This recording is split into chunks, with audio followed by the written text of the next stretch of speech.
today? Oh, let's go ahead and move our tag to the other side.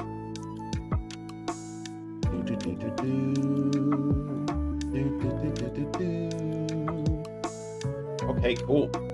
Let me go ahead and turn off my switch for now. We'll be back. Let's go ahead and up this.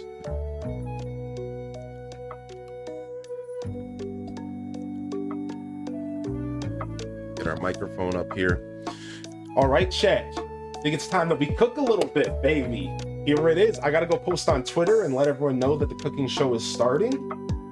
If you guys want to give the post on Twitter a little love, I'll go ahead and I'll share it right now in the chat. For those that don't know what's going on, we're about to do a cooking stream. You guys are here for Animal Crossing. I love you, and I hope that you stick around for something a little different today. You can watch Animal Crossing any day of the week. Why not watch a little bit of cooking from one of the best Animal Crossing casters on the platform? Stick around and have a good time. There's my tweet right there. And let's go ahead and change our title. We're actually switching over to the food and eats section. I know I told y'all that I live in Animal Crossing, but I think it's proper that I switch to food and drink today. I think I probably shouldn't sit in Animal Crossing and cook. I will, in fact, not do that. I know that I live in Animal Crossing, but today we're switching over to the food and drink section. All right, let's go, baby. Get this out of the way. We'll leave this album on for a little bit longer, and then we'll leave this album on for a little bit longer. Then I think we're gonna listen to some Stardew today.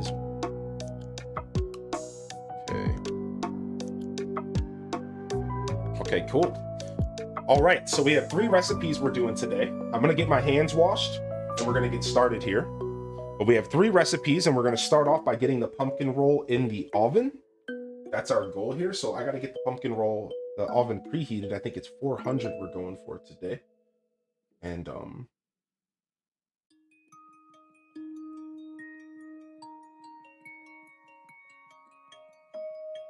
I think I'm doing 400. That sounds about right. Double checking. I do have notes written here. 375.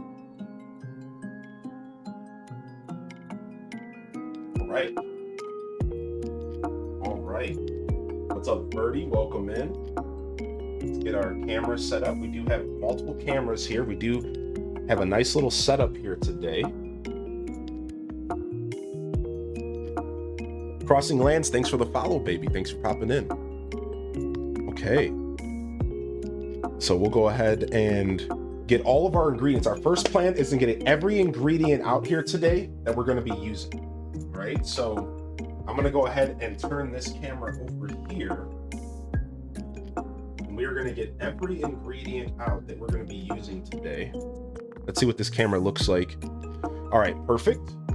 So this is our ingredients section, and today our list of ingredients includes, what's up, Quay? Welcome in. All right, starting off today, we got to pull out flour, baking powder. I believe we need baking soda as well. We're going to need rice. We'll probably get the rice cooking here soon because we're going to be adding the rice to the soup, and we want to cook the rice first. So we'll be turning this on and we'll be using the rice setting. We'll do that here in a minute. We have some sugar today and some brown sugar as well. We're going to need brown ginger, brown cloves, brown cinnamon. We're going to need nutmeg, vanilla extract, black pepper, salt. Need French spread hot, a little bit of cooking spray. I think that's all we need out of there. We need some breadcrumbs. We have butter and eggs in the back here. Let me go ahead and put the eggs up in front. Okay. Let's see what else I need on my list. We have our cream cheese out here getting soft. We need powdered sugar. And they did call for bouillon cubes. I prefer to get my own beef base but you know, we're not going to be making a beef stock today. I really should do a cooking stream where we go completely from scratch, but I went with bouillon cubes instead. All right, we have our unsalted butter. We're not going to pull the ground beef out and the vegetables, but we have all that stuff in the fridge. This is all the dry ingredients aside from the eggs that are getting to room temperature in the butter. Otherwise, in the fridge, we have parsley, we have our mushrooms, we have onions. We can pull the onions out here.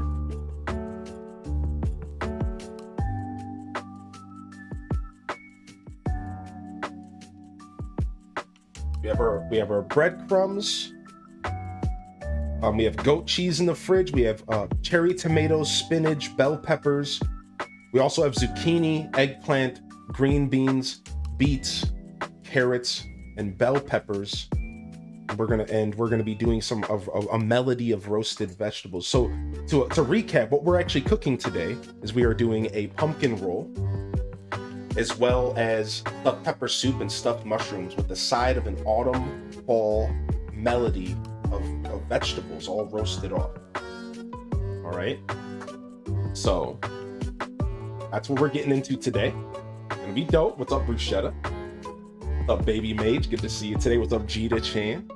We got a lot of fun stuff planned here. These are all the ingredients. Look at all this stuff. Look at all this stuff. You can find the recipes in the Discord if you guys want them in the events page. This is our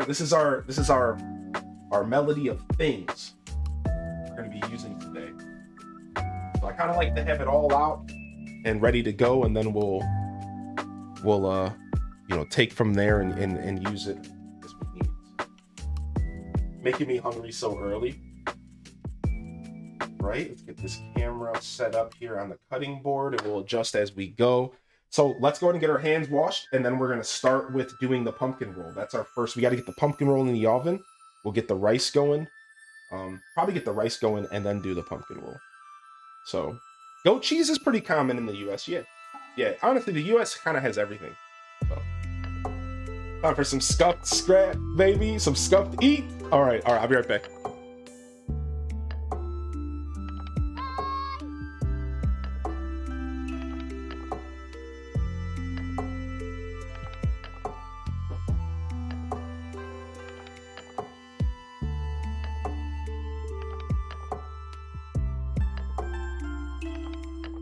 And then a quick little wipe for the cutting board. Nice little soapy wipe for the cutting board, because I had my keyboard on it. We try to keep things nice and clean here. So I am of the mind that a clean kitchen is a happy life. And as you're cooking, I cooked in a kitchen for a long time, and the faster you cook, the more the cleaner you cook, the faster you got home. And that was the key in the kitchen.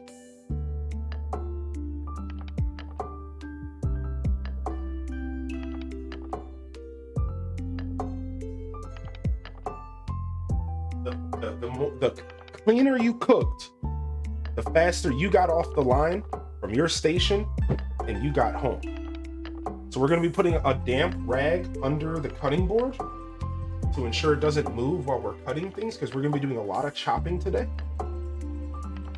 So if you don't know, and a lot of people don't all agree with this, but you put a damp rag under the cutting board, and this way the cutting board doesn't move when you're chopping. This is huge. You want to be safe. When you're cutting up, if your cutting board is moving around and jerking around, you have a way higher chance to chop those fingers off. You don't want that to happen. So you always put a nice little, just a lightly damp rag under the cutting board, and it makes it so it's not moving. So I'm putting a lot of pressure on this and it doesn't move. Yeah, or get some feet on your cutting board, exactly. Something to stop it from moving. But it's imperative that you do that.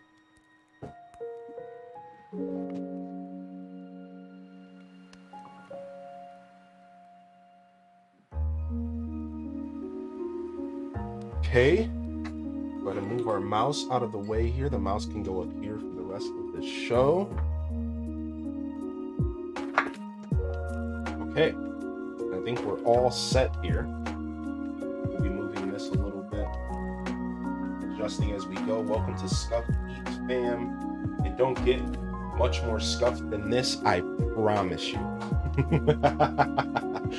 What if I want? Or like a silicone, yeah, you could find like a silicone mat. Yes, yes, Crispy Kim Cat. Yo, that's like the way to do it. All right, so we gotta do our rice real quick. And I don't remember exactly what the rice recipe is for this. Instapot's a little different, so I'm gonna look it up real quick. The rice recipe for the Instapot's just a little different than normal rice. So let me just look it up real quick.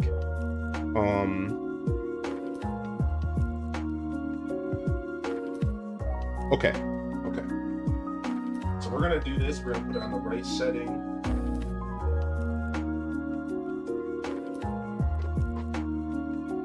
And we'll get the rice cooking so I don't have to worry about this later. So we're gonna start with that real quick.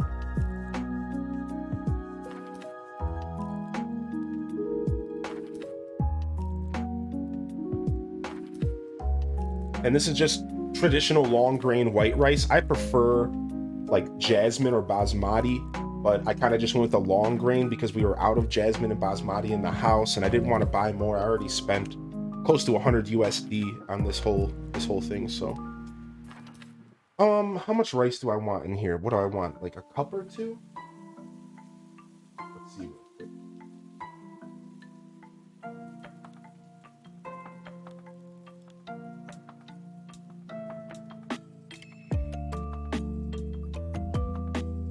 We want 2 cups.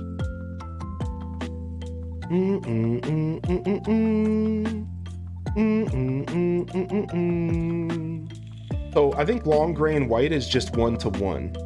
So yeah. Okay, so it's 3.5 cups of water to 2 cups rice. I only need 2 cups cooked rice. Honestly, I could probably just do 1 cup.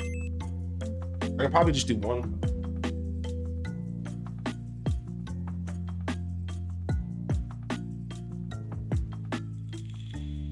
That real quick.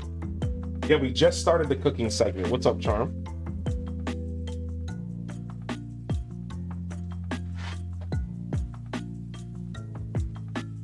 So to show you guys what we're working with over here, I'm using my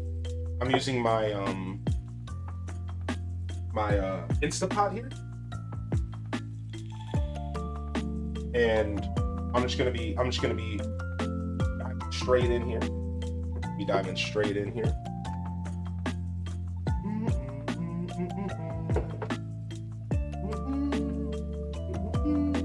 And then I need 1 3/4 cup water.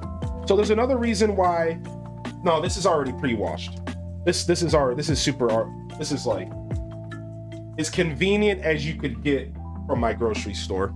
So plus, a lot of times if you wash your rice, you wash off the actual enrichments that they add to it. A lot of rice, they add stuff like calcium powder and stuff to it.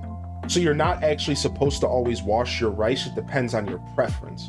But washing rice isn't necessarily a necessary thing. And sometimes washing rice actually is a bad thing because there's a lot of things. Sometimes there's stuff added to rice, like they enrich the rice with calcium and stuff like that. So you don't always want to wash your rice. Some people do. Some people prefer to wash their rice, but you don't always have to, and you don't always want to, depending on the flavor and the food you're looking for.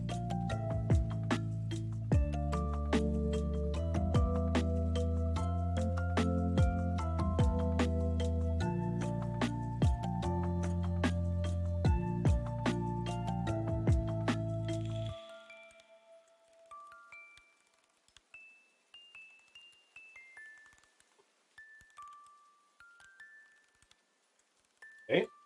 Now we're actually going to add a little bit of butter into this rice as well.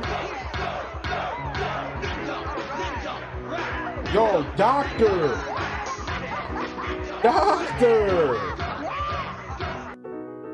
Love you, Billy, and glad to be here for Scuffed Eats. You're the king. We're going to add a little bit of butter to the rice as well, just to make it nice and thick. I like a little butter in my rice. So yo, what's up, Doctor the Legend, my dude? 20 months coming in. You've been here for a lot freaking longer, boss. All right, let's go ahead and get this closed up. And let me double check here because the Instapot's something that's new to my life. And I don't exactly know how to use it properly. So we want to close the vent. And we want it to go. All right, we're going to let that rice go. All right, good. All right, rice is started. Let's get our pumpkin roll moving, baby. I'm pretty excited about this. I need to get a couple mixing bowls.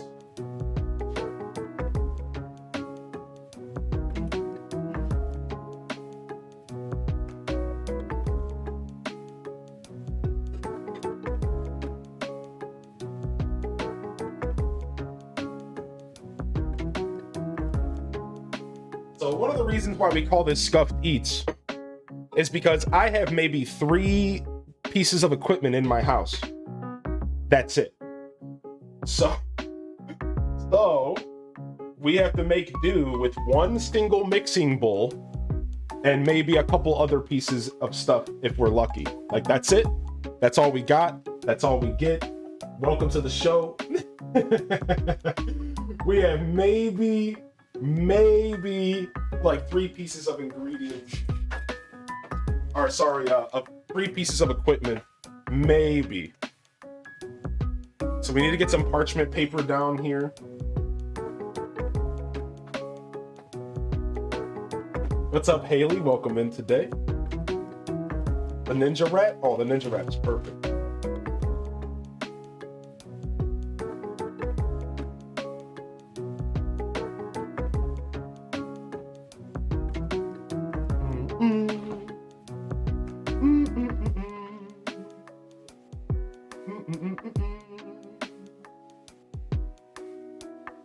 Preheat the oven, spray the pan with non-sticking spray, line the sheet with a paper, and spray the parchment. Okay, let's go.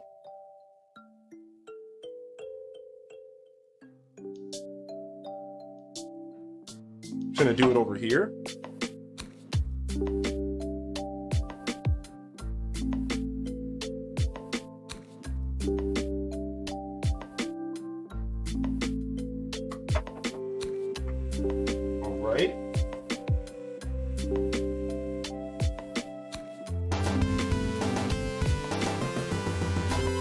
Oh my gosh, Doc!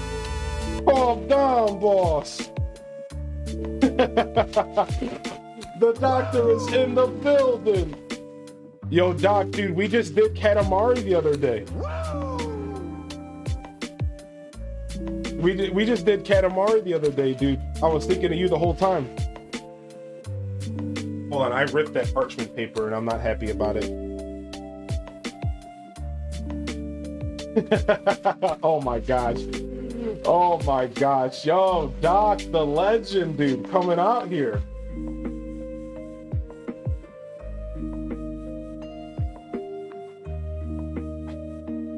Oh, there was a sub goal. I had to crush it. Thank you, dude. Thank you, dude. You know you didn't have to do that. You've done enough, baby. Every once in a while, I get to tell the story of why we have a Dr. Mario emote. One of my favorite stories to tell, boss. All right, we have to spray the parchment paper as well. So what we're doing right now is we're putting a cooking spray. Now, you could use something a little bit more natural if you wanted. You could use butter if you wanted to take the time to do butter. I'm not trying to put too much of this on here. So we're spraying a cooking spray on here to make sure that the pumpkin roll batter doesn't stick to this, because we're gonna need to roll up the pumpkin roll in this parchment paper at some point. So for right now, we're leaving this, and we're gonna mix up our, oh, I almost forgot my chef's hat. Oh my gosh. Now we are officially in it to win it. There it is, baby. There it is, baby. I almost forgot my chef's hat, baby. I almost forgot my chef's hat, baby. All right. All right, so let's get down to business here. So in this first bowl, we need to get our flour, baking soda, salt, cinnamon, nutmeg, and ginger and cloves. So, and then we have to have the wet bowl. I think I'm gonna do the wet bowl first, and then we'll take advantage of the dry. Let me see how much flour we're actually putting into this. 3/4 cup, spooned and leveled. All right, I can actually do that in here. We can fit that in here. Let's get some flour real quick. 3/4 cup.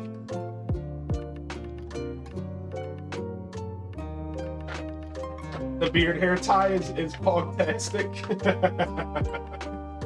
All right, let's get this in here. 1 sec, I gotta dry this out.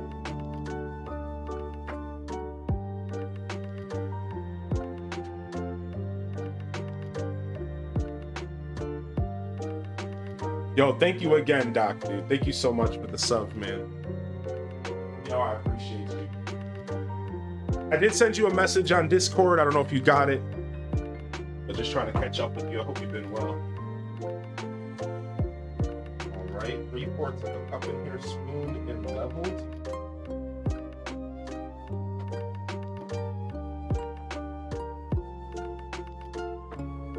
So baking's kind of a science. Oh, here, I should be doing this right here. You guys can see this too. Baking's kind of a science, so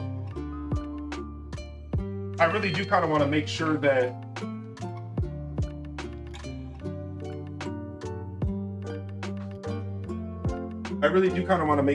this is pretty exact.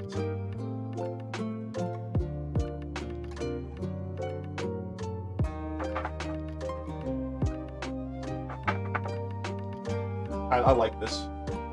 Paul Hollywood's watching you. Ah, not the Hollywood handshake. All right, we need a 1/2 teaspoon of baking powder. So we do have all these little tools here. I'm lucky enough to even have this. 1/2 teaspoon right here, boom. Get the baking powder. 1/2 teaspoon will be going in here. You guys can take a look in there. It'll actually even out here. There you go. I can turn on another light if you guys think I need it. Boom. I turned off this light originally because it was kind of causing a weird look, but actually this is good. I actually like this light going on.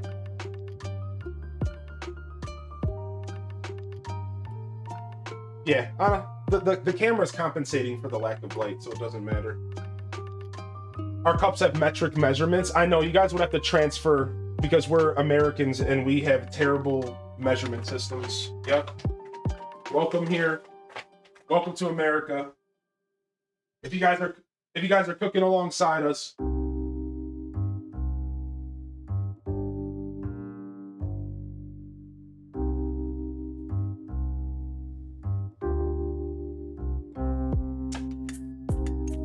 okay. And a 1/2 teaspoon of baking soda. Yo, they raised me this way, chat. I'm sorry they raised me this way. All right, I can't help it that the Americans did this to me. What was I supposed to do?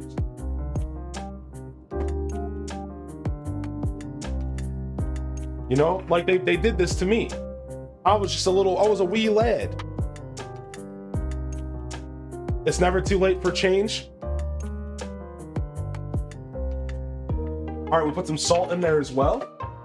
Boom, boom, boom, boom, boom, boom, boom, boom, boom, boom, boom, boom, boom, boom, boom. And then we need a 1/2 teaspoon each of all of these. Ground ginger, nutmeg, and cloves.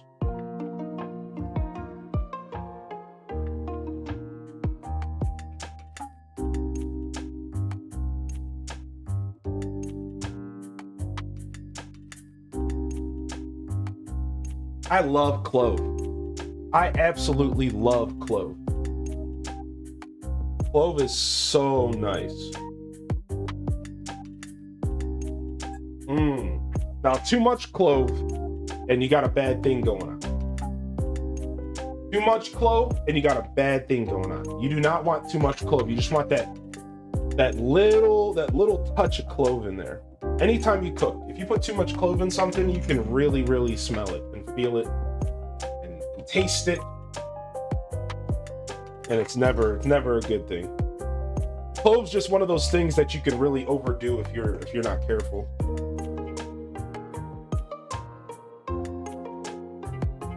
All right, 1 1/4 teaspoons of cinnamon. Same thing with cinnamon, to be honest. Too much cloves, get out of here. All right, I think we're done with these, so we're gonna kind of put stuff away as we go just to clear up our space here. I think we're done with this as well. And we'll go ahead and we'll take this out. We're definitely not done with that salt though. All right, cool. Yo, Rain B, let's go, Baking baby. stream. Welcome in. Let's go. All right, and then I think we're moving this aside.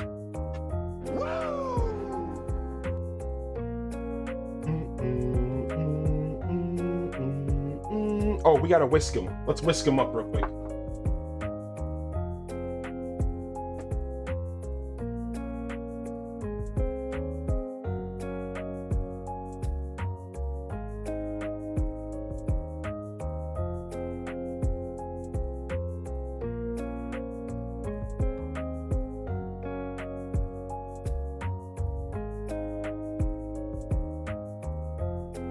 I don't want to lose too much of that.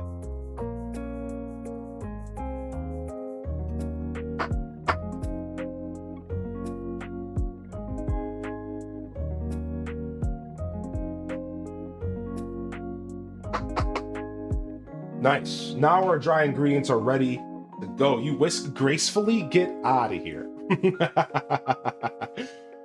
All right, and then in this next bowl, I bought myself a new hand electric mixer for this. Just for this show right here. I mean, maybe one day I'll use it again. But I got myself a hand mixer here. And we're gonna be blending our sugar and eggs.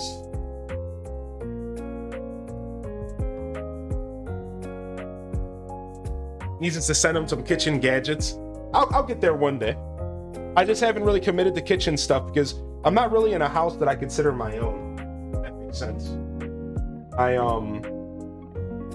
kind of living through someone else's house. You know, it's not really a permanent home of mine, so I don't want to load up on a bunch of stuff and then, you know, have to just take all that stuff and move it. And I kind of hate moving, so.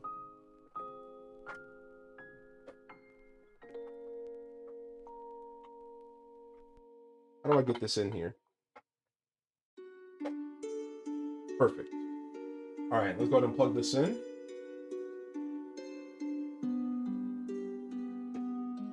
See if this thing's gonna work.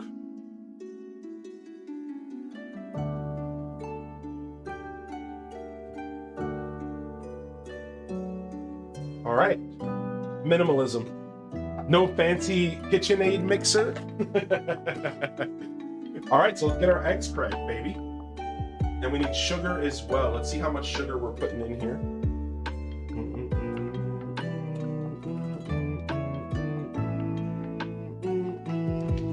1 cup of sugar.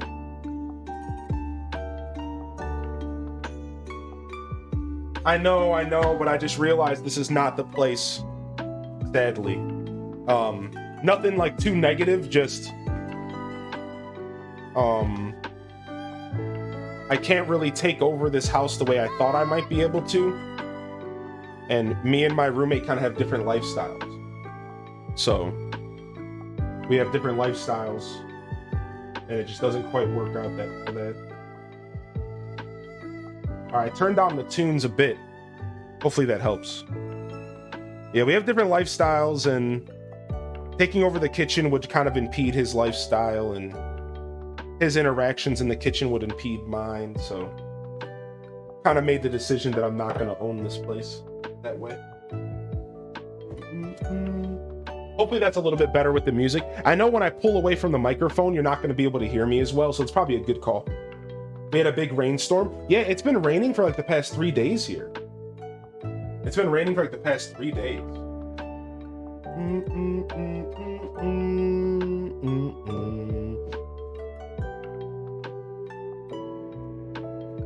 3 room temperature eggs going in.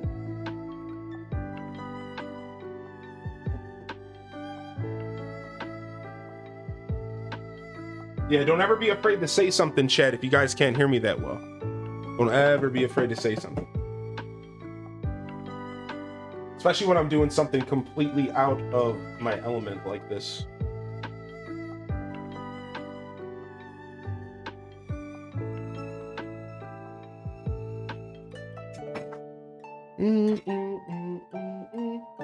Yeah, it's been raining for like 3 days. It's crazy. All right, we're gonna go ahead and whisk this stuff in here. I'm gonna get this a little closer and stand it up a little taller for you guys. You can get a better look in here.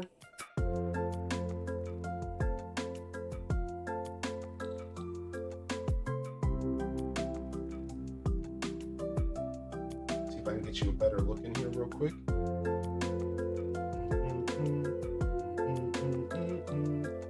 So we're kind of looking for like a creamy, pale like texture in here.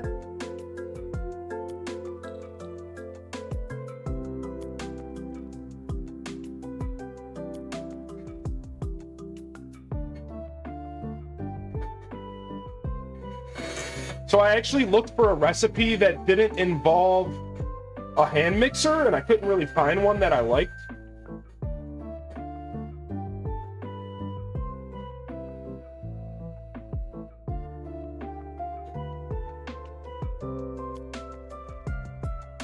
So I had to pick up a hand mixer instead.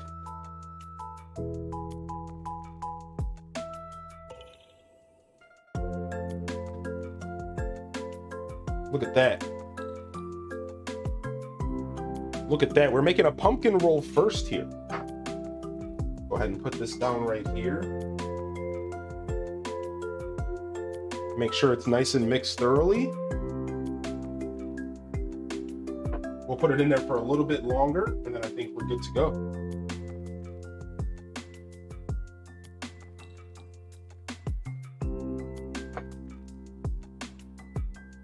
Digging the chef hat? Yo, thanks. Hand mixer go burr. Get this goopy stuff out of here.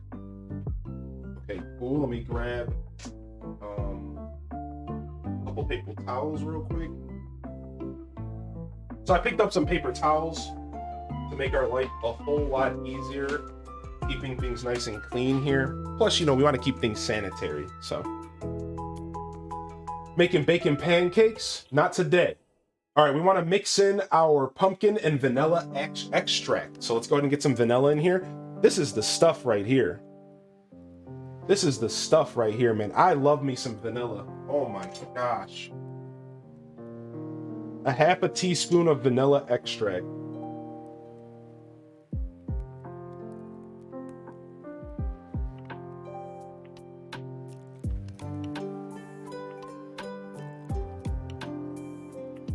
Right in there she goes.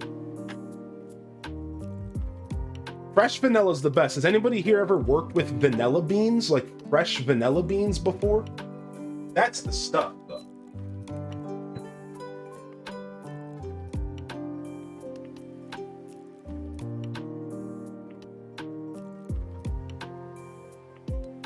Okay. And then I just need to open up this real quick.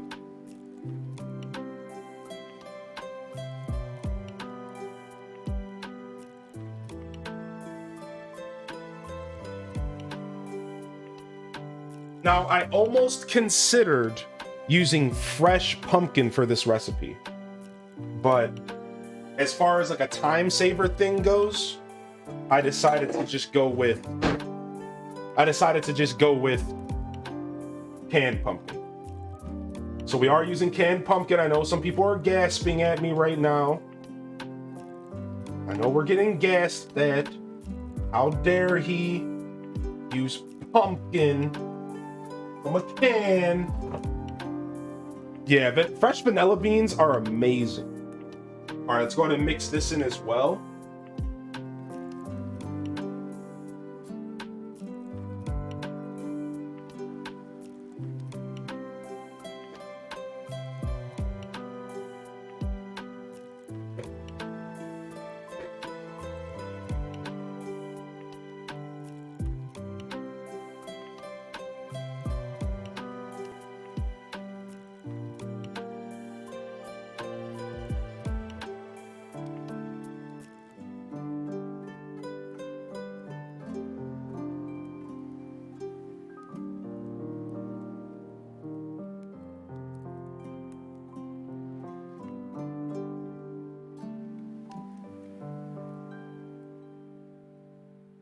Hey. To be honest, it's the problem is that busting open pumpkins and getting all the goop and stuff out of them is such a freaking like process. Now we have to fold in our flour. So let's fold.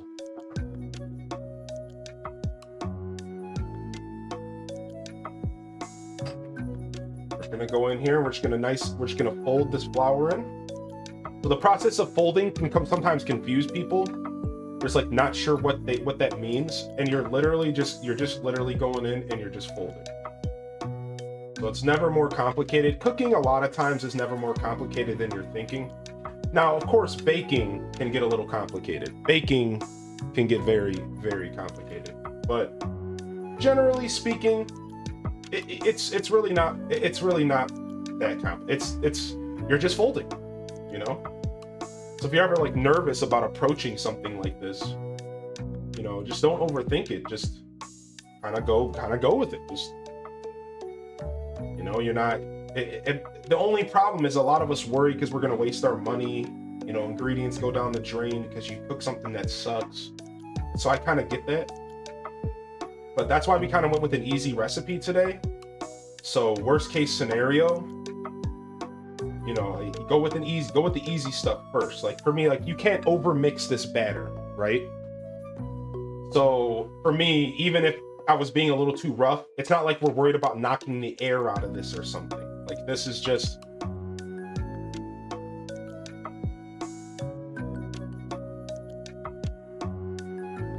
kind of just go with it. I'm gonna make sure that I don't have any pockets of flour in here because that's the worst. But it's okay if it's a little lumpy. You're not looking for like a very smooth texture here. It's okay if it's a little lumpy.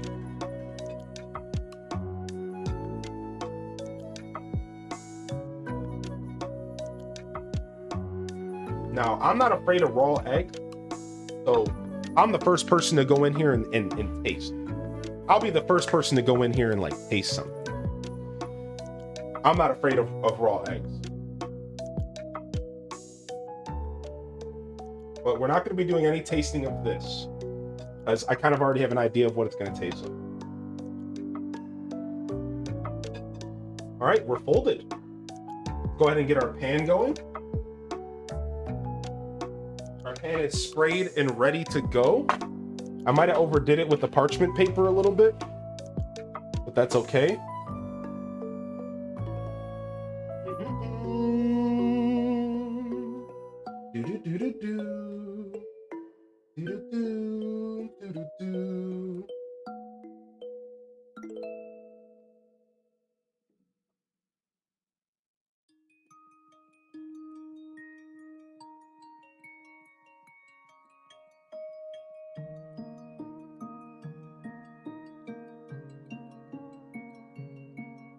Okay.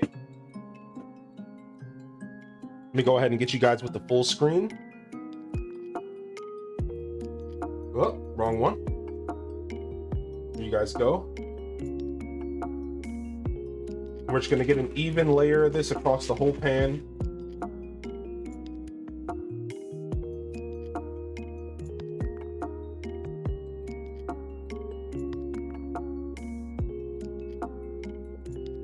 Get that off the top there.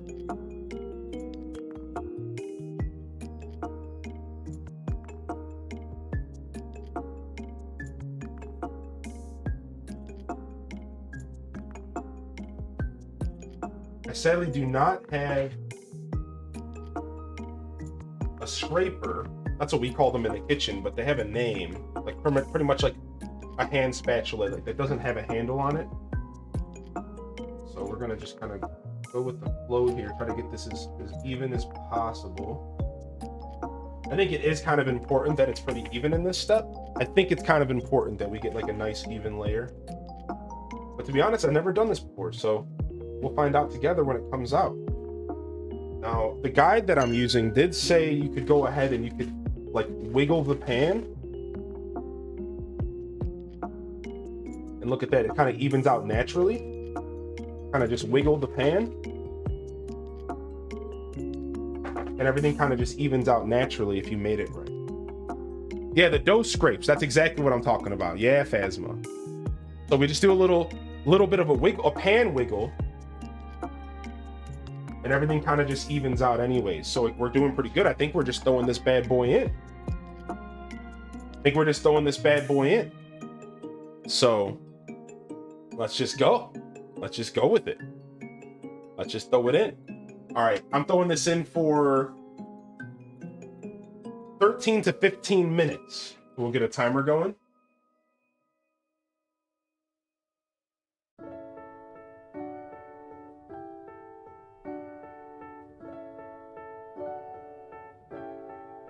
And we'll check it here. Let's put it at 10 minutes. And we'll check it from there. Meanwhile, go ahead and jump back over here for a second. And I'm gonna quickly clean up my workspace from the first thing.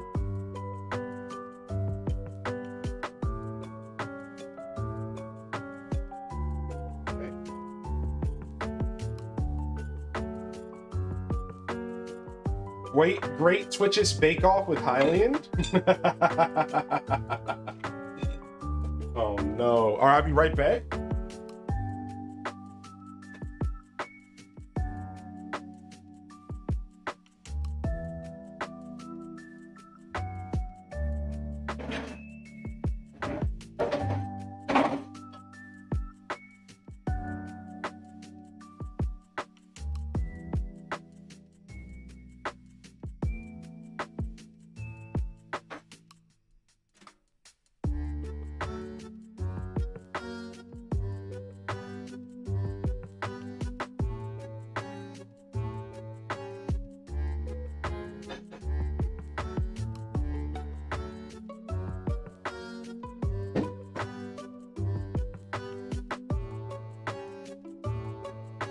Because this is Scuffed Eats, we only have one bowl.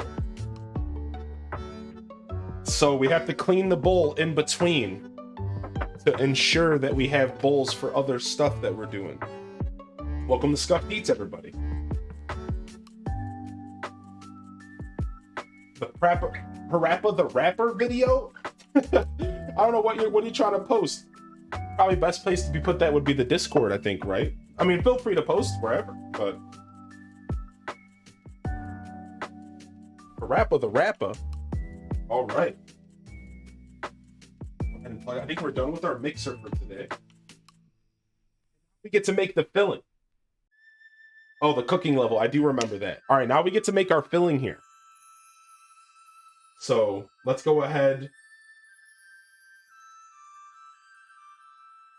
Oh no, we are going to be using the mixer one more time. Okay, cool. Let me make sure I clean these.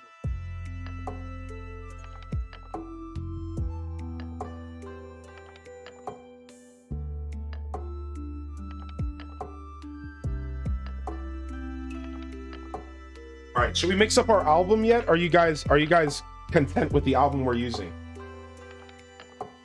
Or we're listening to? Should we mix it up? Or you guys like this album? We can mix it up if you guys want. All right, let's see here. In a medium mixing bowl, we're going to be mixing up together our cream cheese, powdered sugar, and butter and vanilla. So let's go ahead and get that going here. We need 6 pounds of unsalted, or 6 tablespoons. Pounds. That's a lot of butter. Of unsalted butter. Let's go ahead and get that.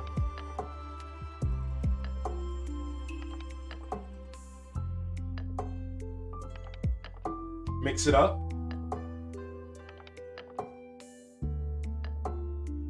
Yo, we'll see you later, Crispy Kim Cat. No worries. I know it's getting late for y'all over there in the Ozzy world. Boom. Get some butter in there, nice and room temp. We go ahead and switch back over to the food scene for y'all. All right, we got our butter going in. We need to get 8 ounces of cream cheese.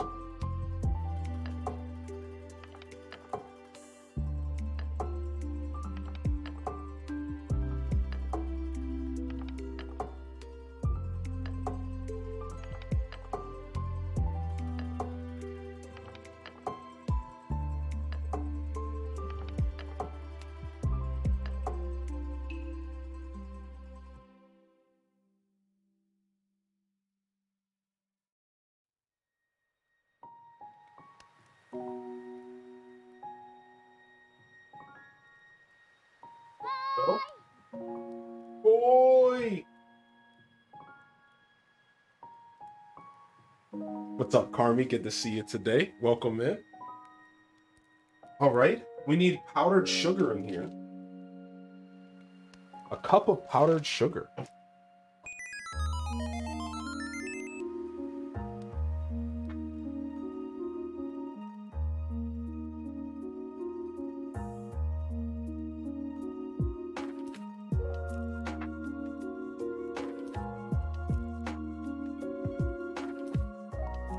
Gonna go make some cereal. What's everyone munching on today? You guys getting hungry over there? You're too cute for this world. What's up, Ninu? You guys are too awesome.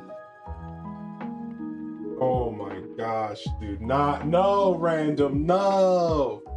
All right, and then we need a tablespoon of vanilla. Or sorry, a teaspoon. 1 teaspoon of vanilla. There's that vanilla right there. That good stuff. A little bit more.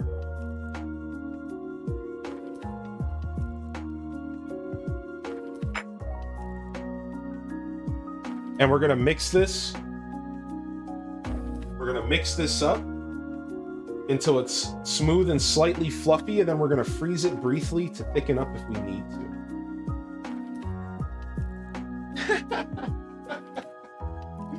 Oh my gosh. Pour the coffee right over the Cheerio. All right, let's go ahead and get our beaters back in here again.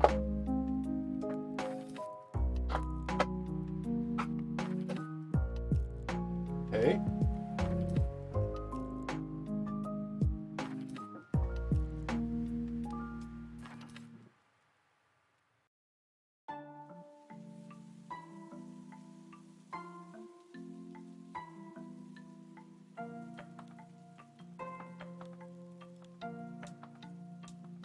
There we go. There we go. Now it's really starting to get nice in there. So what we're doing right now is we're making our filling. What we're doing right now is we're making the filling for the pumpkin bread, for the pumpkin roll. Let me go ahead and get this stuff off the sides real quick. I'll just put this right here.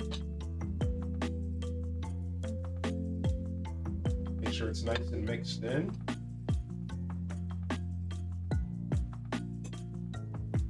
So this is why you need the butter and the cream cheese to be like very soft, because otherwise it won't mix like this. You'll even notice that it took a second for it to mix because my cream cheese was still like a little bit cold. But now we're getting that good stuff in here.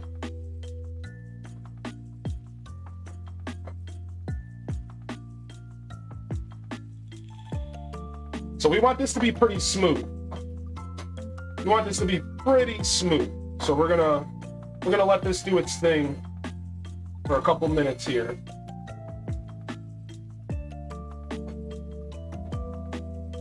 You know, I'm trying to get that Hollywood handshake.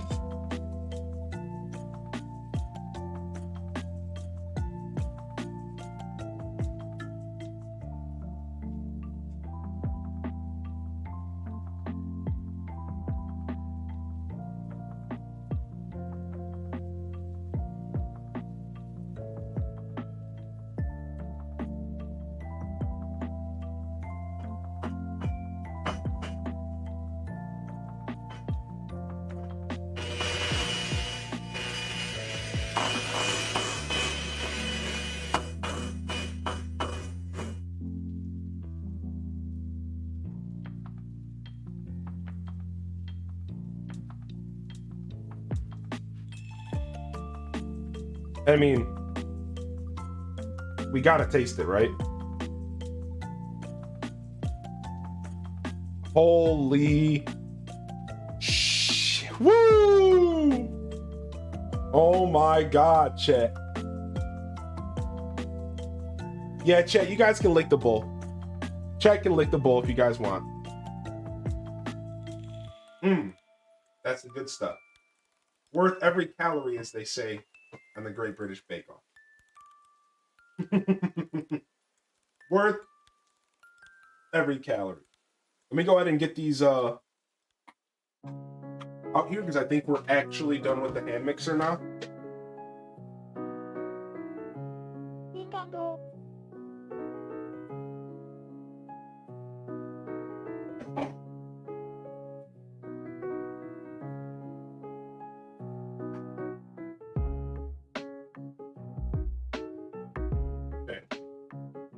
And to be honest, this doesn't need to be any thicker.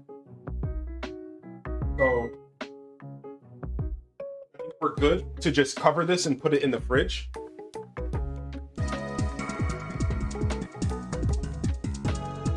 I see you over here. And we gotta check this real quick.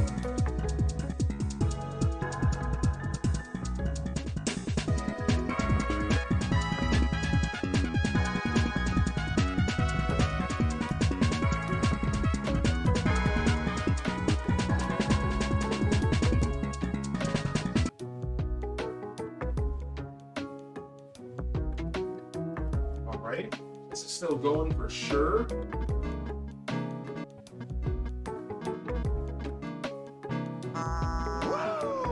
Primer. The primer coming in. What's up, Sammy Yammy? Mo me mo me mo me mo. Met me that meat me mo. The primer, baby. All right, let me go ahead and cover this and put this in the fridge.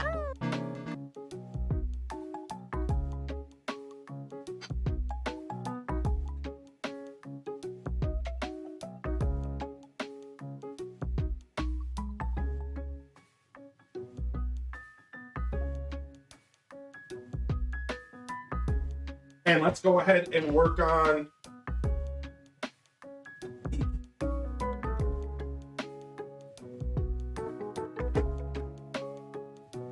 our soup.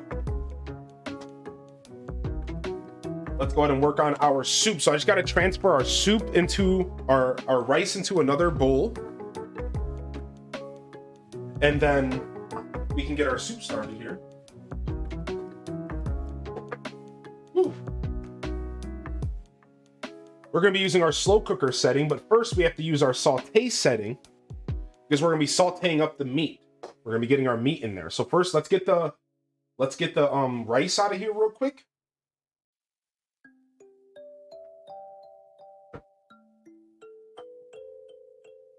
The rice turned out pretty good. Look at that. Look at that. The rice turned out pretty good. Gonna get that rice out of here. And it is a stuffed pepper soup, so there's always rice and stuffed peppers. If you guys have ever made it, there's always some kind of grain in a stuffed pepper. So we started off making the rice ahead of time because I knew that this would take a little bit of, and honestly, getting this soup together is not going to take much time at all. So we're just going to put that aside here. I'm going to rinse this out real quick. and then I will be right back and we can get this saute set going.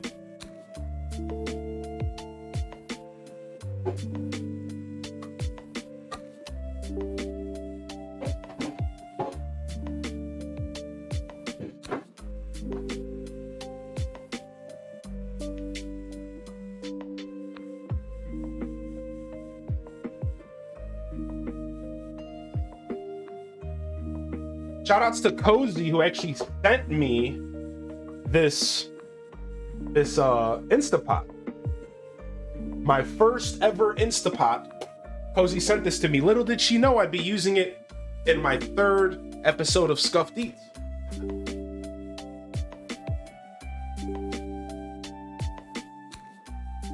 Now, just for the queasy, I will not be handling this meat on the screen really, okay? So what we're about to do here is we're going to be switching over to the saute setting and we're going to brown the meat, all right? So all we're doing is we're going to be browning this meat. This is not something you guys necessarily need to see. And just in case you guys maybe have a queasy stomach, you don't like raw meat, I won't be doing this part on screen necessarily, because you don't need to watch me. You don't need to, you just don't need to. This is a standard practice in the cooking world. So I'm just gonna go ahead and get this meat in this pan and we're gonna start browning it after we season it just a little bit. Always season your meat, chat. Always season your meat. All right, I have one hand free here. And we're going to get a little bit of pepper in here.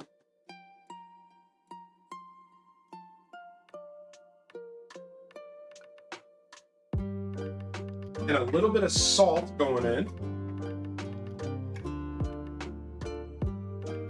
I don't care what you are trying to do in the cooking world, you always season your meat. I don't care if the recipe on the internet doesn't say anything about it. You always season your meat. I don't care if it's beef, chicken, you always season. It will always make the ending product better, okay? It's law. So don't question it, season it. Salt, pepper, something needs to be going on.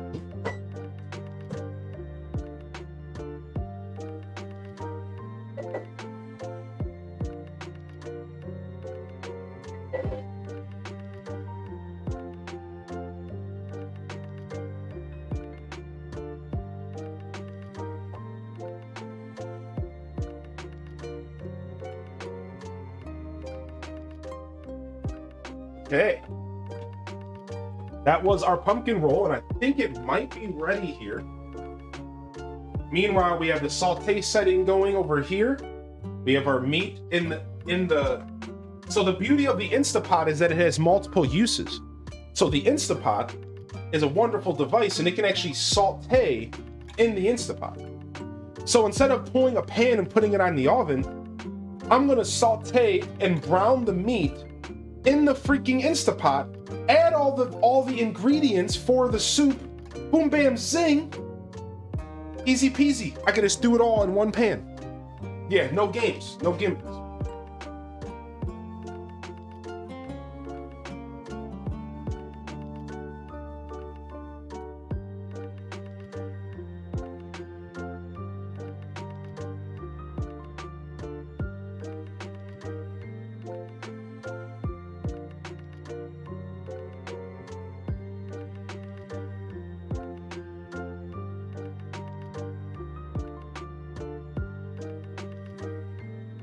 All right, our pumpkin roll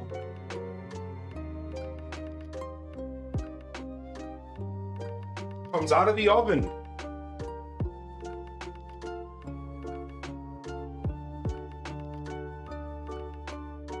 Boom. She's a beaut. Maybe a little thicker than I originally planned. So, but that's okay. That's okay. So we have to work pretty quick here. Let me go ahead and make sure this meat is getting taken care of real quick.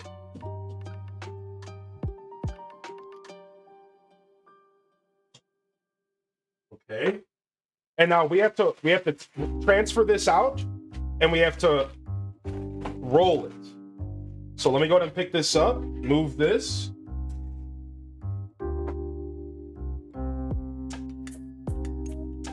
Now, what the recipe that I found says is you have to take it with the paper included, and you're going to be rolling it and cooling it, and then we're not going to look at this thing until the end of the show. So we're actually going in here and we are rolling this while it's hot, just like that. Scuffed Eats, baby, first time ever doing this. And we're literally gonna just let this cool. Like, that's it. We are gonna let this cool. So let me make sure that, let it cool on a wire rack. Okay, put it over here, and this bad boy is staying out of sight, out of mind. And we're gonna let that bad boy cool for about 2-3 hours. The filling goes in later. So the way this works is, that's why we rolled it up with the parchment paper, to keep the shape. Then when it cools, we unroll it. The shape is still there. We take the parchment paper out, we fill it, we roll it back up. You have pumpkin roll. So we are completely done with our pumpkin roll until later. And hopefully it all works out. Hopefully it all works out. I don't know. Is it gonna work out? I don't know. I've never done this. Let's find out. All right.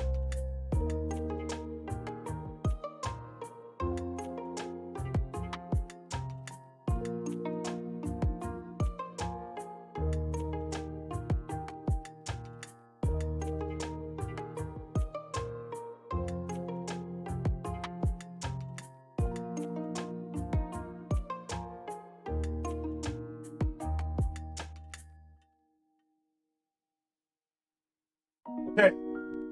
Now we move on to the stuffed pepper soup. So we need to grab ourselves green peppers, parsley,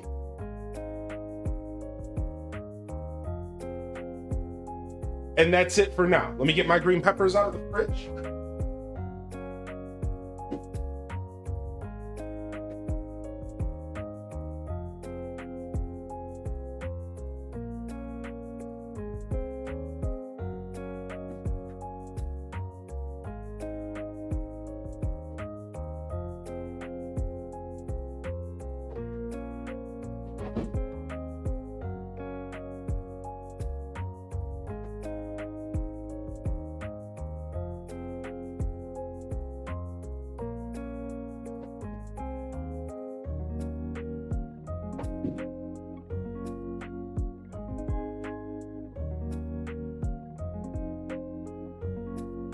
And I did kind of get cheater parsley. This is cheater parsley, but we got it. All right. Our meat is browning.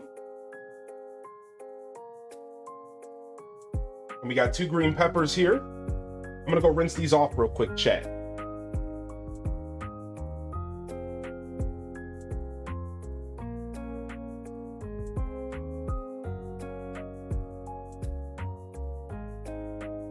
So wouldn't be stuffed pepper soup without a couple peppers. Wouldn't be stuffed pepper soup without a couple peppers. And we just gotta cut these up. We're gonna be dicing them up. You can kind of do whatever you want here. You can kind of do whatever size fits for you. But you want to take the guts out.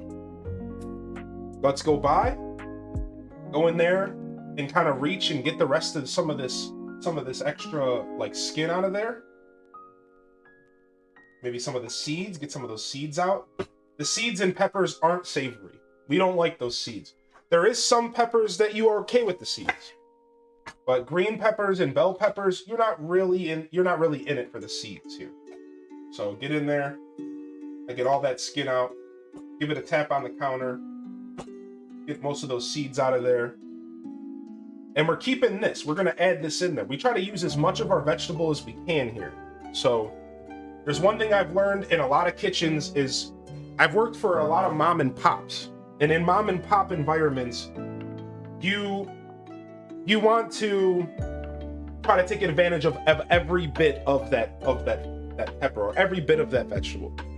You know, you don't want to waste anything you can. You know, anybody who cooks at home understands this, and anybody who gets into cooking into like small mom and pop kitchens really understand this. So it's something that I think it's very important.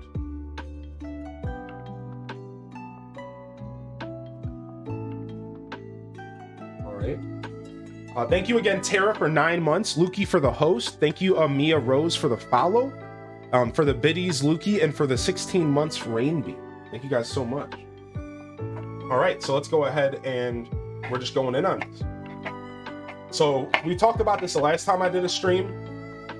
Cutting for me is pretty basic. If you're ever curious on how to, like, you know, properly use the knife, at the end of the day, you're supposed to use your knuckles as your guide and this part of your finger as your guide. So you never hold a pepper like, you never hold it like this. It's like this.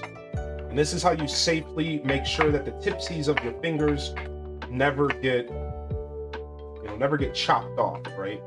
So again, instead of like this, it's always like this. And you go in and you use that as a guide. And it's kind of like a process like that. It's stuff that you want to consider because you don't want to be cutting off your tipsies of your fingers. Yeah, tuck them in. So we'll just go like this. And we're probably going to try to clear up around this butt here. This is what I call the pepper butt. Look at that little pepper butt. That's the butt. We don't want the butt. Get the butt out of here. No butts. No butts. Some people will try to cut right here and just cut the butt off completely. Some people will go like right here. I prefer to go around. Maybe get yourself some 3 or 4 nice slices. Go over here. Boom. But no butts. No butts. See that pepper butt? That butt out of here.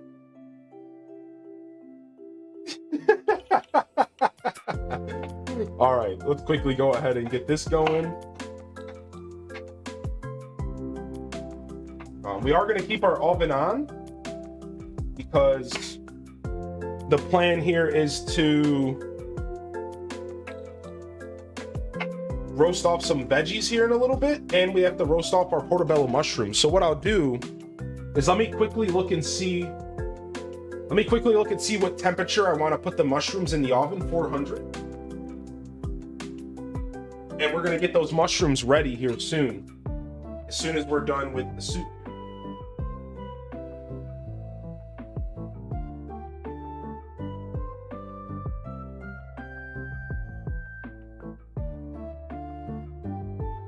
Right now I'm just breaking up the meat. I'm kind of breaking it up, getting the chunks out, and just kind of flipping it around, making sure it's all browning.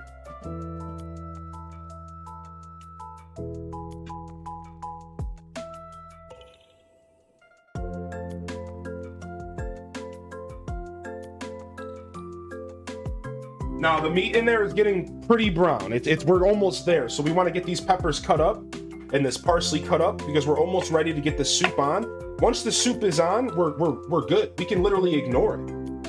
Once the soup is on, we can just walk away from it, just like the pumpkin roll, and we can move over to our mushrooms. So the pumpkin roll is the longest wait we have. And I wonder if we could just put the pumpkin roll in the fridge, if that's gonna affect it, right? So let's go ahead and put the pumpkin roll in the fridge for a faster cook.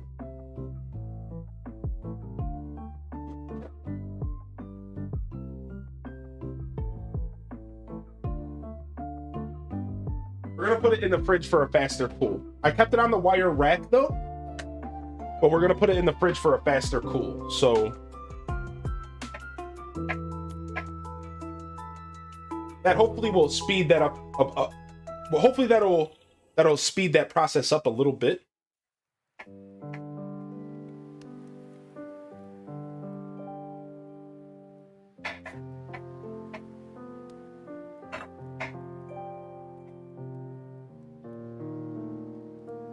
Pizza Hut, you saw that?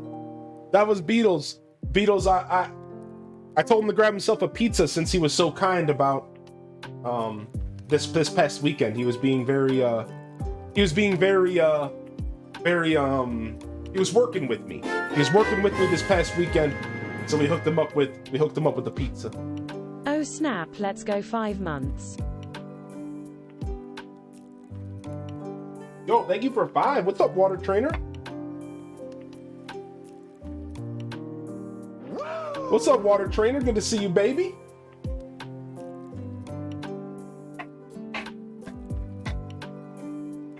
You love cooking? You learned a lot at the university when you couldn't afford to cook on your own?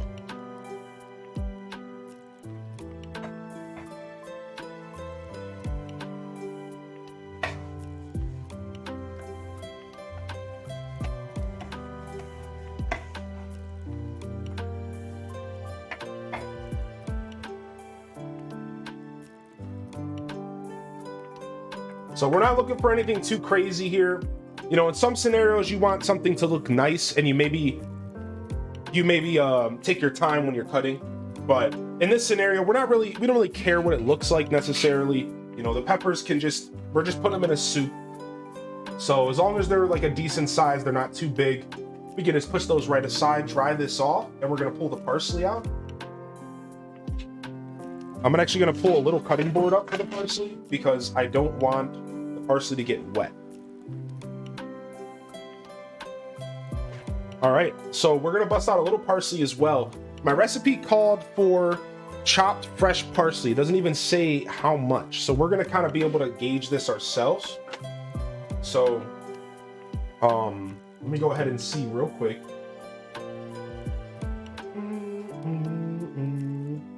So the parsley is gonna be for the end. You put it on top of the soup once the soup comes out. We're not putting this in the soup. So we're gonna cut a little bit up, and essentially preparing parsley is just removing the parsley from the stems. So what we'll do is we'll get this a little closer. And we're just gonna be removing the parsley from the stems here. This is like very methodical, very relaxing. I remember when I was working in the kitchen, removing herbs from their stems was one of the most relaxing moments of your day.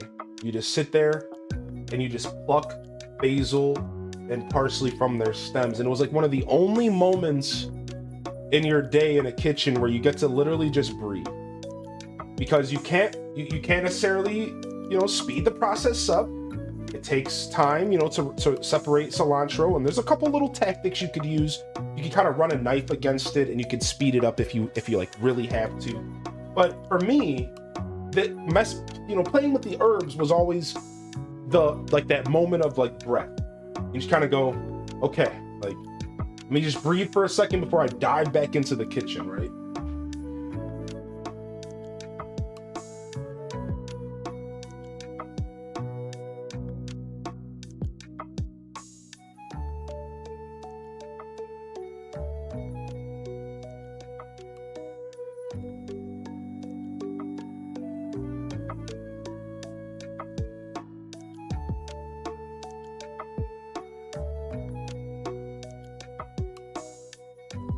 It's basically browned.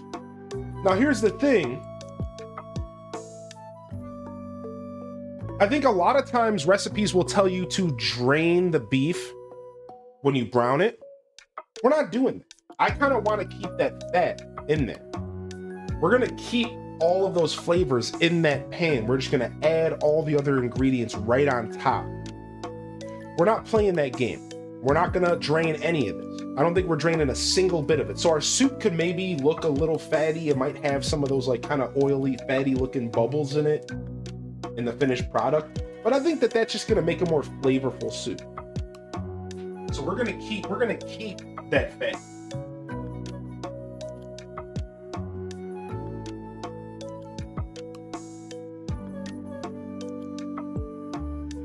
Things are pretty good over there. So I'm gonna turn off the saute pan and we're just gonna keep going here. Let's go ahead and keep picking our parsley here. I'm catching up with the chat now. If I missed you guys coming in, don't be shy to say hello.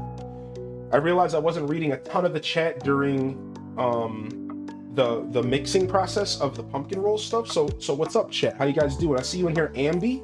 Appreciate you popping in. Chaos Bolt, I saw you pop in here as well. Cilantro plant it's honestly pretty similar to this. Pretty similar to this. It just has there's more leaves down the stems. That's about it. Cilantro is not too different visually than parsley.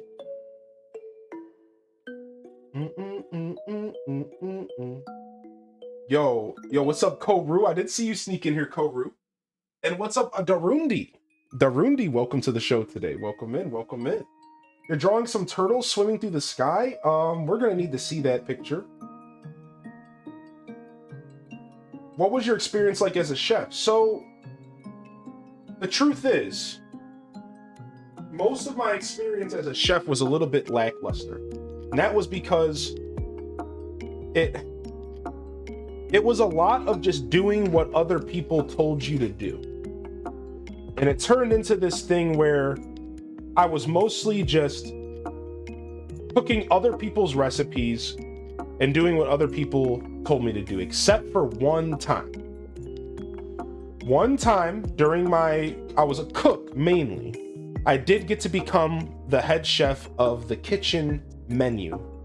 I worked 6 days a week and I got to become the head chef of the kitchen menu. Oh, and there goes our whisk. That's okay. Well, we weren't using it anyway. And during this time, it was one of the coolest moments I ever got because I actually got to make my own recipes.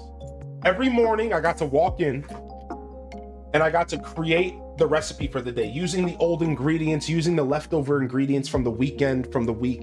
And I got to actually create dishes for the morning and for the menu for the morning in this place. It was pretty much a gastro pub style kitchen.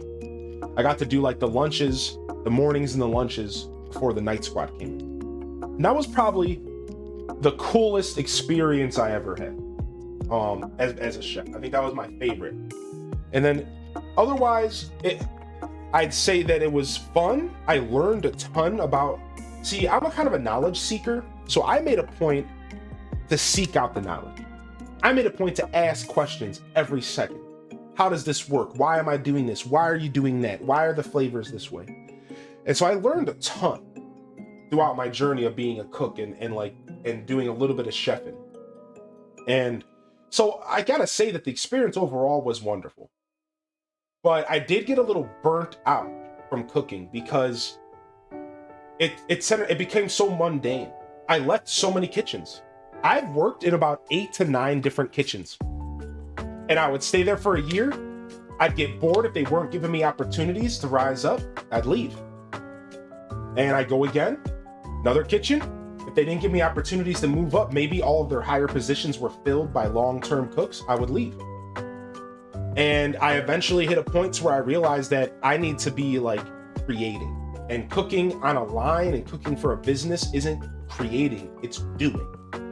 And I became a streamer instead, so I could create. And I could do things on my own terms and really kind of express my creativity. But I will say the overall experience was wonderful. It taught me hard work. I used to work, 15 hours straight on my feet, on the line. It taught me how to be a hard worker. It taught me how to deal with stressful environments. It taught me how to multitask. It taught me how to keep my kitchen clean. how to properly use equipment without getting injured. So I learned a lot from the experience. But more importantly, I learned a lot about myself and what I needed as a human to navigate through life happily and to find my genuine happiness. And that was to be creative and to express myself. At one point in my career, I was working on the pantry, and I got to do charcuterie boards, and I got to do dessert plates. And I'll be honest with you, that was by far my favorite time as a cook, besides for the one I just mentioned. Because I got to sit there and design these beautiful plates with ganache and you know, we had this thing called a bacon bar, and I could set the bacon bars up and make little mountains of whipped cream and put bacon on them, and like the charcuterie boards were all creative, and like that was like by far the most amazing stuff I could do, right? That was so much fun. So like the overall experience was great. My favorite recipe I've ever made that was completely from scratch, homemade recipe that I made from my brain, was a yellow bell pepper sweet pesto pasta. It was a yellow bell pepper sweet pesto pasta that was put over gnocchi. So I blended up yellow bell peppers, Parmesan cheese, pine nuts, basil, and I made this very unique pesto sauce that and I added a tad of agave to make it sweet, just a tad, because the yellow bell peppers were sweet enough. And I put that over like a fresh potato gnocchi, and you tossed it. It was like a tossed kind of salad, or like a pasta. Like it wasn't like a sauce. Like you tossed it up like you would kind of do with like a pesto. Pesto is not too much of a sauce. If you kind of, it is, but it isn't. It's like, so it was basically the consistency of pesto.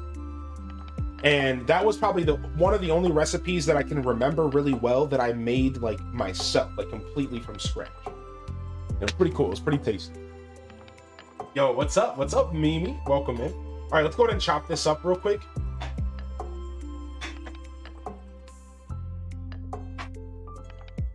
We want this to chop down to be a garnish.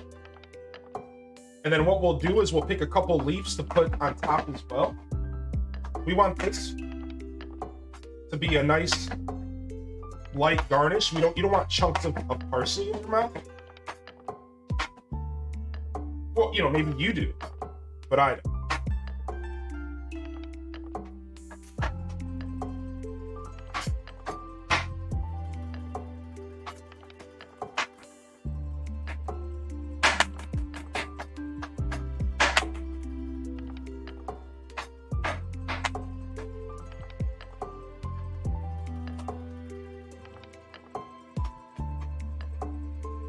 And then we're gonna take a couple leaves and put it on top. And when we garnish our soup later, we'll take a couple of these little beautiful leaves here, and we'll put these leaves on top as well. Maybe we'll try to make it look nice or something. I want to learn how to cook, but I don't know where to start. I think it's about experimenting. If you're not going to be like in a kitchen setting, I think that you just want to experiment. You want to just go online and find a recipe that looks doable, and just experiment, and you'll learn how to cook naturally, and you'll quickly realize that cooking is nothing but a series of trial and error. You know, the amount of recipes that I've made and dishes I've made that have came out terrible, I don't even want to talk about. So I think you really should start by finding some recipes, maybe in our Discord, and just trying to make something. I haven't tried any French recipes. That's something that I need to try in the future. I haven't done any French. I am mostly Italian cuisine. French is something we could do on stream, Nina. We could do French one day on stream. We could maybe learn some French dishes together. You know, I would love to do that. I would love to challenge myself with cooking streams and do French stuff down the road. Right now, I've only really expressed myself through Italian and through a couple other, like, you know, gastropub style, tiny bit of French, tiny bit of Spanish, because I have a little bit of Spanish in me, and then mostly Italian. French toast, get out of here. All right, so let's go ahead and get this soup going real quick. So we need one of our racks. What's up, Shay? We are making a soup right now. And we're about to add all the ingredients to our soup. So we want to break some of this up a little bit better. I'm not too stressed about it, to be honest, but you would want to break some of this up a little bit better. You can see this meat is fully brown. This meat is fully brown. We're good. So the thing about soup is you don't have to completely brown your meat, but you generally want it to be almost cooked because it's not going to cook that fast in the soup. So you usually want it to be almost all the way cooked. I just let it cook all the way because there's a chance that we could be on a time crunch. And if we are on some sort of time crunch, I don't want my meat to be undercooked. So I cook the meat complete. But you can cook your meat a little under and let it kind of sop up those flavors of the soup when you're doing this on your own.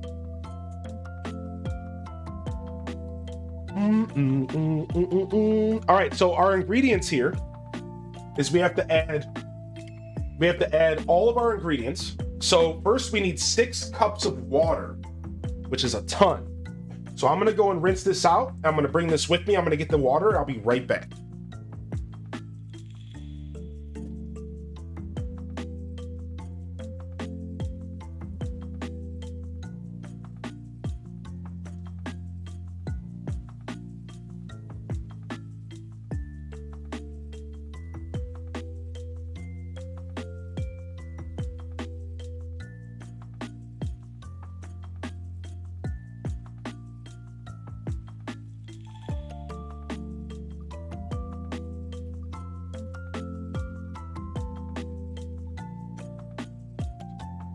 And as I told you guys, you're gonna really be able to see that fat in there. Look at that fat. Because we decided to leave the fat in there, you can really see that fat in there. And that's okay. You know, if you're not into that, you can drain the meat before you add the water. But I'm okay with that. I'm completely okay with that.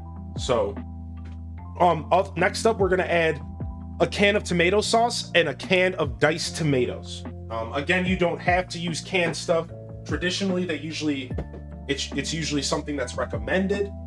So we're gonna use 2 cans separately because I want 28 ounces each, and then a big 28-ounce can of tomato sauce, no salt. So let me go ahead and add this real quick.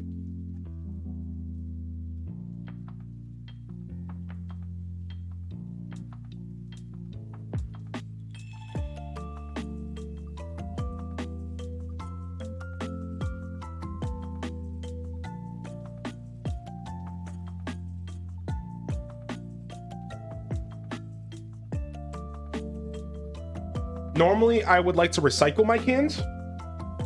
And all you have to do is you have to rinse the cans and recycle those. So we will be doing that today.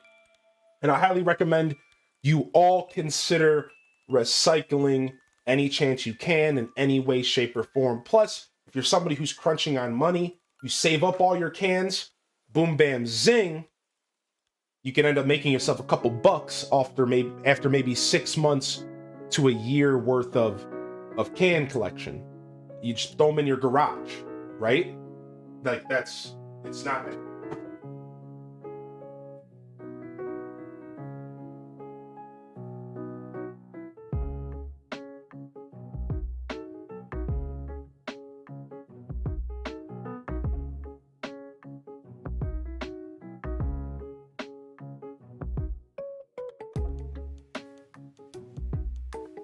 So we're gonna go ahead and we're gonna put diced tomatoes in here. To be honest, I kind of prefer fresh everything, but soup is like the one area where I will kind of step away from fresh. Like soup is like the one area where I allow myself to kind of step away from fresh ingredients. What's up, Jordan Afternoon? What's up, Pamela Jane? Fanta Star, welcome in. That's the one area where I'm okay with stepping away from like fresh, and I'll go with canned stuff. We're gonna add our green peppers that we cut up here. those green peppers in. Look at that. This soup is coming together, chat.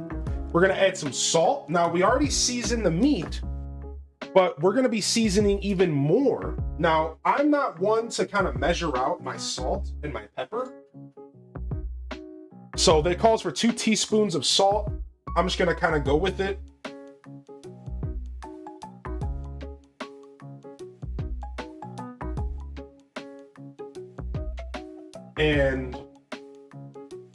But if you feel more comfortable, just measure it out. If you feel more comfortable, just measure it out. Don't ever let anybody tell you how to cook. Every cook is different. If you are the kind of cook that has to measure stuff out, measure it out. Don't let people tell you how to do. You know what I mean? Just measure it out. We're all gonna approach the kitchen different. And I think some people get caught up in the semantics, right? Kind of get caught up in the, oh, what are you doing? You know, just look, you eyeball it. No, we don't all have the ability to eyeball, right? So kind of go. Now I am adding beef bouillon cubes in here. This is essentially to make it kind of a beef stock. Now you can make beef stock ahead of time. There's lots of ways to make beef stock. I'm going to be adding 2 beef bouillon cubes in here, which is like super salty, right? So at the end of the day, you don't need to add much salt to this dish because you're already adding these super salty bouillon cubes in here, right? Super salty, don't really need much more in there. I already added the pepper, the salt. We want to add a little bit of brown sugar. This is the key to this recipe. I can't say this enough. If you have been watching this long and you're wondering how this is going to taste, this is the key. This is the reason I picked this recipe off the internet, because we're adding a little bit of brown sugar to give this a certain tanginess. You know, no pun intended there. Now they want me to add 1/4 of a cup, so we're gonna dry it out. We're actually gonna measure this out. Yeah, bouillon cubes tend to be pretty salt. Yeah. So you can kind of make up for salt by putting those in. I actually ended up only putting 1 bouillon cube in. I realized that the recipe called for a certain amount, so I just put 1 bouillon cube. I think it'll be nice and flavorful with that. Now this said about 1/4 cup pack. I'm not going to take the time to pack this. So instead, I'm going to just put a little bit more than 1/4 cup. This is where I'm kind of taking the liberties of being a chef and saying, this is how I want to run my kitchen. And that's what you do in your kitchen. You know, just like the great Bob Ross says, you know, this is your world. This is your creativity, right? So you put in and you do this the way you want. And, you know, we don't make mistakes. We make happy accidents. So, you know, do this and approach this the way that you want to. Last but not least, we need to add our cooked rice that we made. Now, we only want to add 2 cups, but we have 3 cups of cooked rice here. So I'm going to kind of just eyeball this, and I think I might just end up adding all the rice. I'm adding all the rice. I'm going to add 3 cups of rice.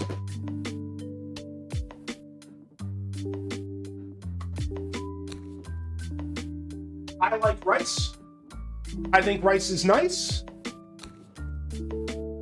I'm gonna add 3 cups of rice. I think that's my style. I'm going for it. All right. We're going in. We're gonna mix this up nice. Look at that color already. Look at that color already, chat. Oh my gosh, is this gonna be a good freaking soup? Dr. Mario, I know you said you got a work lurk. I hope you have a great day today. Look at that color right now. That's autumn right there. I see yellows from the fat. I see greens. I see reds.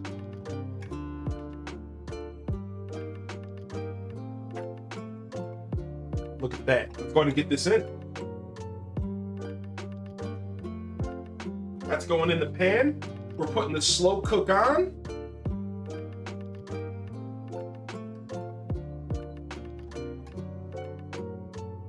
The lid's going on.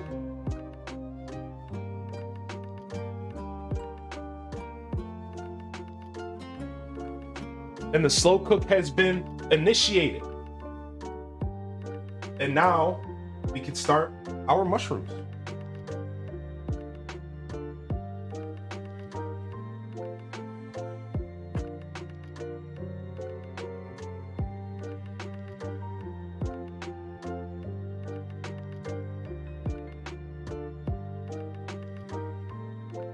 Yo, good morning. Welcome in, Anita. Good to see you today. All right, chat. Nice. 1 down, 2 down. Let me go ahead and move my parsley over here. We don't need that right now. Trying to keep things a little bit tidy.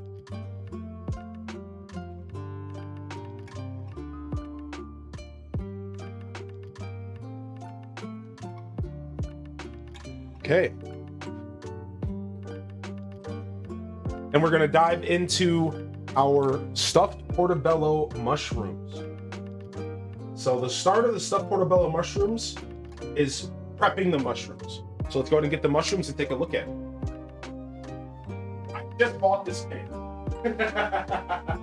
Don't feel bad, chat. I bought this pan for this day. I didn't have any pans. That's how scuffed I am. Come on now. I didn't have any pans. You think I got pans in here? I don't got pans in here. What the heck? This is a bachelor's house. Shay. Not today, but I wouldn't mind one bit. All right, so my portobello mushrooms actually came without caps or without stems. So like I didn't like that, but this is all I could get my hands on at short notice. So we're gonna go in here, we're gonna remove the rest of the stems that are left over, and we're gonna use those in our stuffing later. I'd like to have more stems for our stuffing, but we don't have them. But traditionally when you do this, you're gonna be removing the stems carefully. You're gonna be putting these stem down in a pan, and you're gonna bake these off. Now, a lot of people will tell you to wash your mushrooms. To be 100% honest, anything that could be on a mushroom that's gonna harm you is gonna be baked off in the oven and cooked again anyways. So my answer to you is no. No, we're not gonna. Keck W is a laughing emote. So if you watch the side of the screen, yo, check, can we get some Keck W's? If you watch the screen, you'll see this little laughing face. Those are Keck W's right there. You see that, Regina? It's like a face. It's an emote for BTTV, and if you install it into your browser, it'll enhance your experience on Twitch, and you'll be able to see all these goofy emotes. So we call them Keck W's. Yeah, they're just Halloween themed right now. Yeah, normally they're just like a brown face instead of like this weird ghastly face. All right, but aside from removing the stems, do we have our bowl? Oh, I gotta find my mixing bowl. We lost our mixing bowl. Mixing bowl. Oh, we're using it. Okay, hold on. I gotta transfer this out then. We're gonna transfer this stuff out of this mixing bowl. All right, so you remove the stems, and you put these stems side down, and we're gonna bake them for about 10 to 15 minutes until the water leaks out. And we want to get the water out of these. They're gonna be shriveled up, and they're gonna kind of like shrivel up and get all, you know, wrinkly. And we're gonna be stuffing these later. So right now we're gonna start off with just baking these off for about 10-15.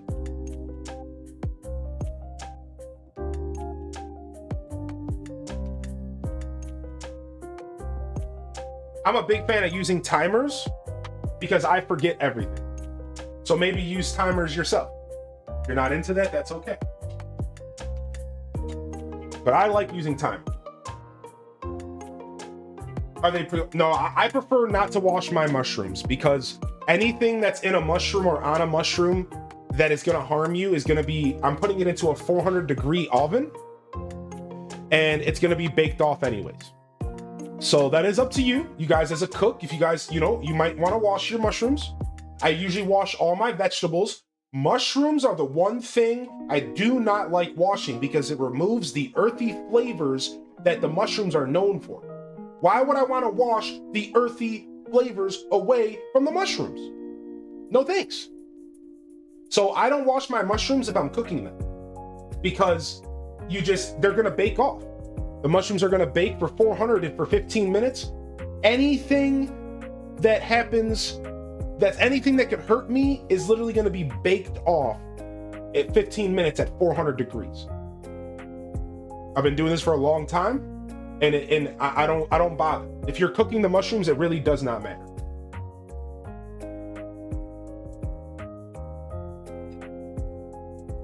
All right, so right now I'm just getting this filling out of this bowl so I can use this bowl for our filling for the mushrooms because I have one bowl. Welcome to Scuffed Eats. Welcome to Scuffed Eats. We have one bowl in this house.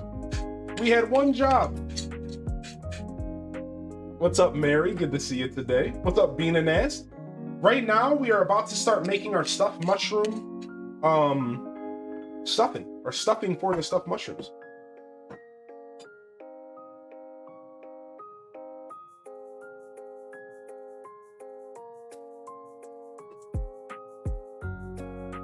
Hey. Oh, let me put a paper towel over that. Just something to cover it in the fridge.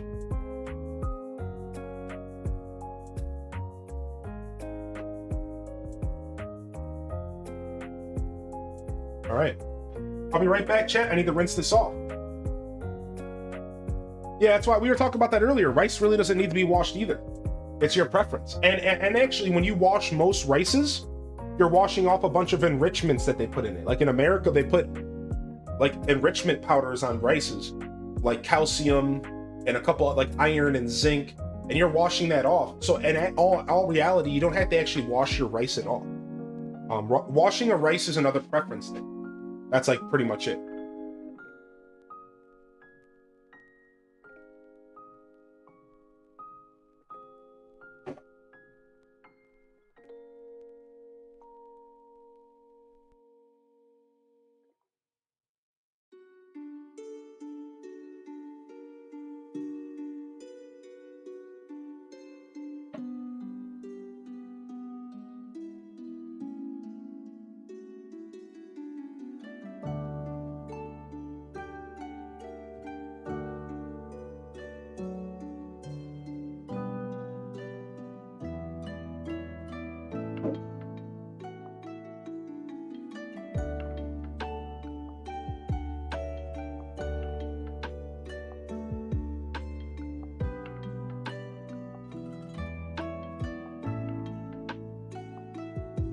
It tastes better. Yeah. It's a preference thing. Yeah. Washed rice tastes different. Maybe it tastes better to you. Maybe it tastes worse to you. Yeah, it's a preference thing. Yeah. I've stopped washing my jasmine rice because I've noticed jasmine rice tastes better unwashed. I do, however, wash my regular white rice because it comes, a lot of times the white rice I get will maybe come from like a cheaper place. Like it looks cheap. It feels like it comes from a cheap place. So I'll wash it because I don't really trust it. But when I get like a jasmine or a basmati or something, I don't really feel the need to wash it. Yeah. So like mixed wild rice is a perfect example of something to wash. Yeah. You know, so I think it really is just a preference at the end of the day on how you want to approach that stuff, right? So, all right, so we are going to cut up ingredients here for our stuffing. We're gonna cut up ingredients for our stuffing. We might even need this bowl. I might have just did that for no reason. We might not need it. I guess we could still use it to collect the ingredients. Now, normally you'd cut up the mushroom stems and put those into the stuffing as well. So we have a couple mushroom stems here. We're gonna cut these up and just kind of get these in there. We're gonna be sauteing. Yo. Hello, welcome back. Hope you're having a great week so far. Smiley face, less than 3. Yo, we're having a great week so far. So far, so good. Yo, what's up, Alto Girl? Let's go ahead and change up the album. Let's go ahead and change up our album. I want to do Stardew Valley music, I think. I don't have a good Stardew Valley playlist, though. Do you guys want to keep Game Chops going? I'm going to do Stardew music. We did Stardew last time, and it was perfect.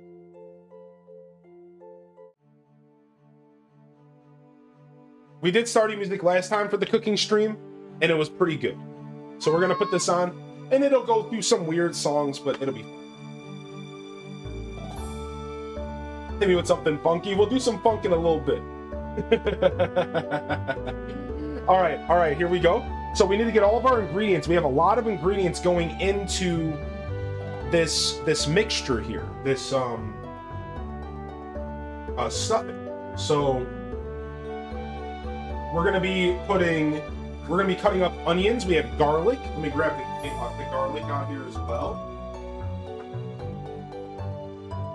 We got some garlic here. We got some onions right here.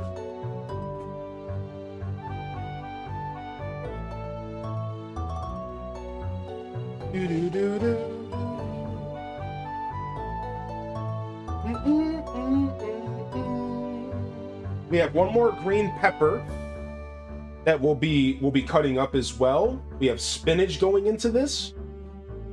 Tomatoes, goat cheese. Let me get the tomatoes out and the goat cheese.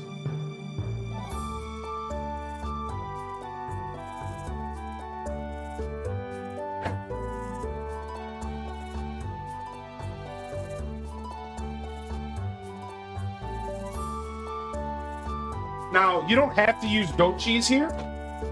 You can actually use whatever kind of cheese you want. The cheese is always optional in most dishes, and you can mix it and match it. Today, we're going to be using mozzarella and goat cheese in the final product of these mushrooms. We're going to get all that stuff out.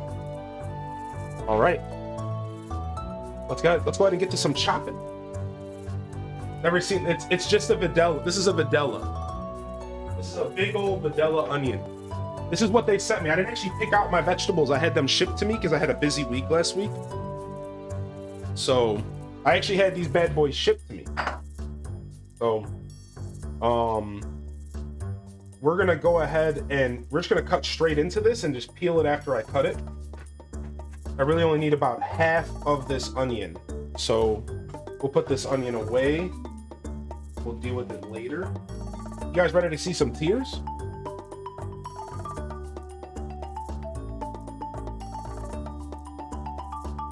Get some garlic here. I like a lot of garlic, so I'm gonna grab a ton of garlic. This only calls for 4 cloves. Let's put it up a notch. As that one dude used to say, emerald. Let's put 6 cloves in. I love garlic. I don't care what you say. Let's kick it up a notch. Shrek would be proud. All right, let me go ahead and peel off the skin here.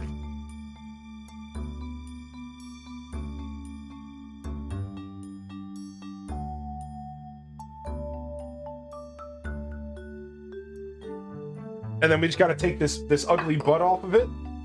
Get that ugly butt. Get that butt out of here. We don't like your butts around here.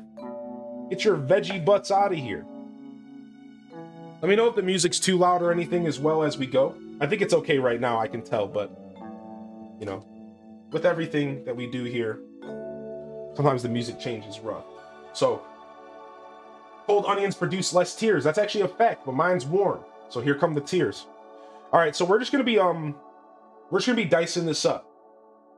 So we're gonna go in and I'm gonna cut this off and dice that up at the end. I'm gonna cut this off and dice that up at the end. And then I'm just gonna go in like this. My goal is to not have the onion fall apart yet. For an easier cut, we're gonna go in, we're gonna go in, we're gonna go in, and we're gonna go see what's up with our mushroom.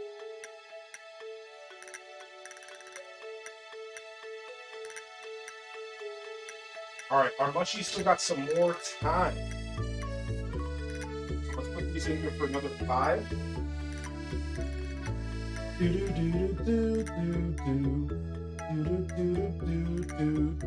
All right, you can probably put them in there for even longer. All right, so now that I have them all cut that way, we're gonna cut them this way.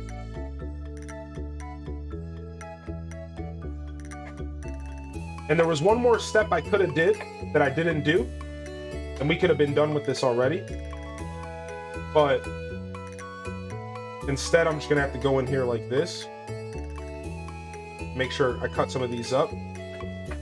So they're pretty much already diced up because of that. Look. They're pretty much already diced up because of that. So you go on one side and then you turn it and you go on the other side. They're already diced. What's up? How you doing today? Why is everyone always on Twitch? Welcome to the show. Welcome to my cooking show. We call this Scuffed Eats, and right now we're making the filling for some stuffed mushrooms. But we're gonna go through here one more time and just make sure we get these mushrooms nice and small.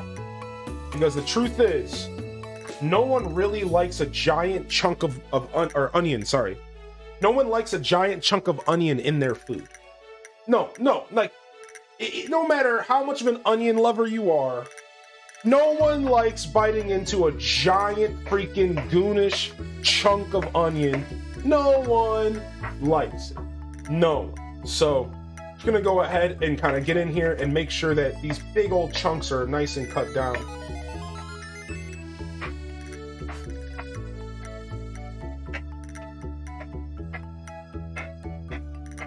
Just kind of get this all right, and we can just scoop this right into this bowl. This is our bowl that's gonna go into our saute pan. So the onions and the garlic will start our saute pan with a little bit of oil here soon. Sadly, I do not have the camera rigged up for you guys to be able to see my saute pan, so I'll be pulling it over here and showing you guys during the process. But I sadly do not have the camera rigged up. That is the dream, though, to have a third camera rigged up over the stove, and you guys can watch the saute pan when I'm sauteing. Or the alternative would be to get a hot plate and do the sauteing right here on a hot plate. But I do not have a hot plate, so I never cried cutting onions. I think I'm immune. Oh my gosh, that's like a weird superpower. That's like me and my buddies used to sit down and say, what would our awkward superpowers be, right? And my one buddy's awkward superpower was he could turn things lukewarm. Just lukewarm. He could touch a cup of water and turn it lukewarm. He could touch a hot dog and turn it lukewarm. My other guy's power was he could grow his fingernails slightly more long, like more at a rapid rate than your average human. And like, so we all had these really goofy powers. Like at a slightly more rapid rate. Like his nails would maybe grow like twice as fast as your average human.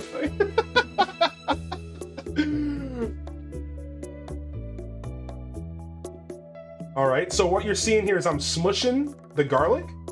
See, you smush it under a knife, and you can actually just peel the paper off. You ever had problem cutting garlic before? No more worries. You're just gonna smush it, boom. You can literally just peel the paper off and throw it away. Come over here, smush it, and just peel the paper away. So for all those times that you've dealt with fresh garlic and you said, this sucks, I'm gonna buy my garlic already fresh and minced, or I'm just not gonna get fresh garlic, don't do that. Buy fresh garlic and make your life easy by smushing it first. That easy. That easy. Now we just gotta cut the butts off. Remember, no butts today. We don't like butts. Well, I mean, we like butts. We don't like these butts. Go over here, cut off these butts.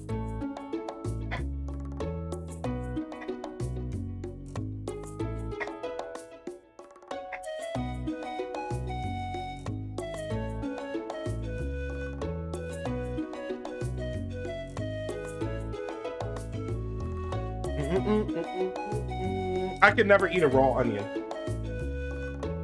I could never eat a raw onion. Never too much garlic. I agree with that. And then from here, we're just going to be dicing this up. I would like to use my cutting board for this because garlic gets messy.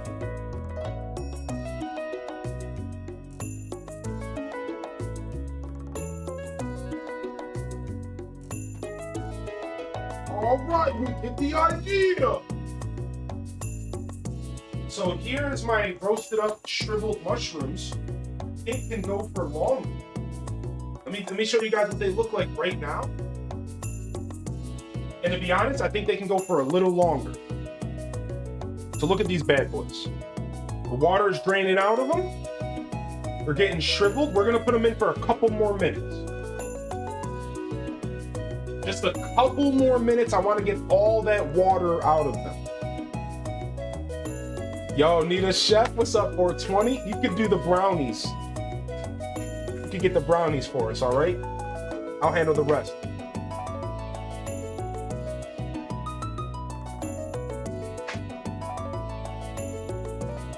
Make sure you put extra sugar, but extra sugar in those bad boys.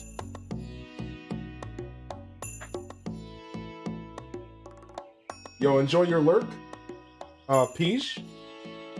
Nice, enjoy your pumpkin carving.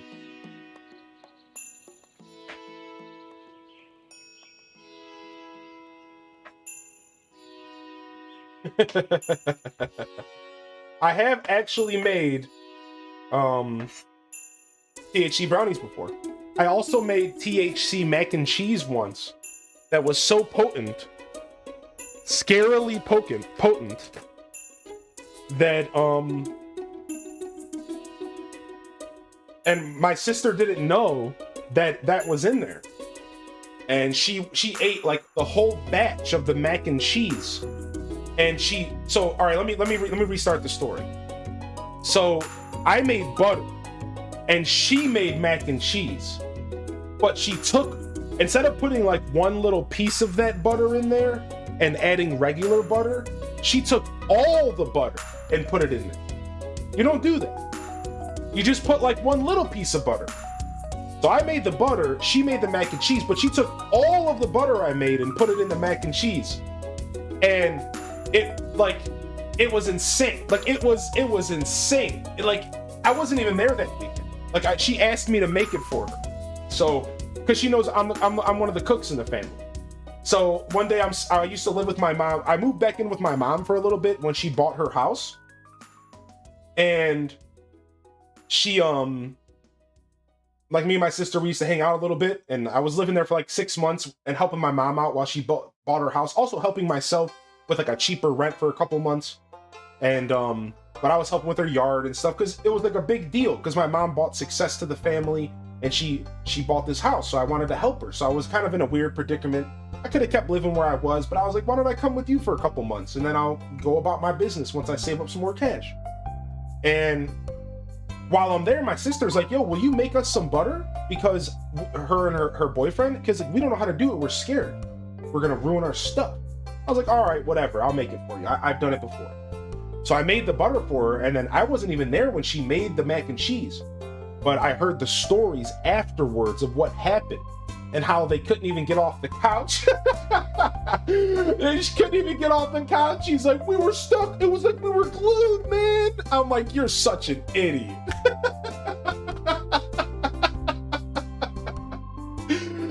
You're such an idiot. What are you doing? We were glued, dude.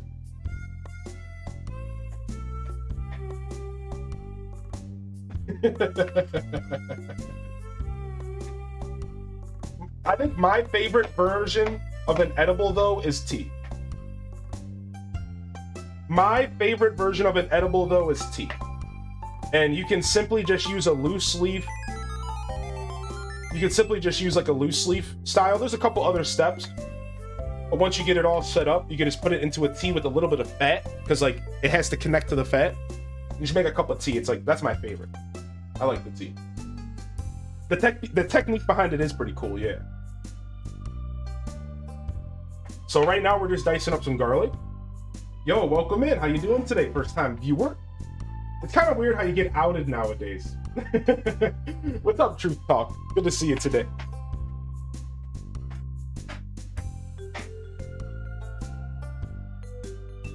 All right, so we're just getting this garlic all nice and diced up. So the same thing goes for garlic as it goes for onions. No one really wants to bite into a gigantic chunk of garlic. Even if you love garlic, one of the most off-putting things you can do when you're making a dish is leaving the garlic chunk. Some people like it that way. Maybe your dish calls for big chunks of garlic. But at the end of the day, most of the time, you are gonna want to get that garlic cut down small. Nobody wants to be chewing through a food and to bite into a huge pocket of garlic. You really want to get that garlic nice and diced down. Some scenarios, some recipes, some people might tell you different. And that's okay. I love garlic enough to eat big chunks too.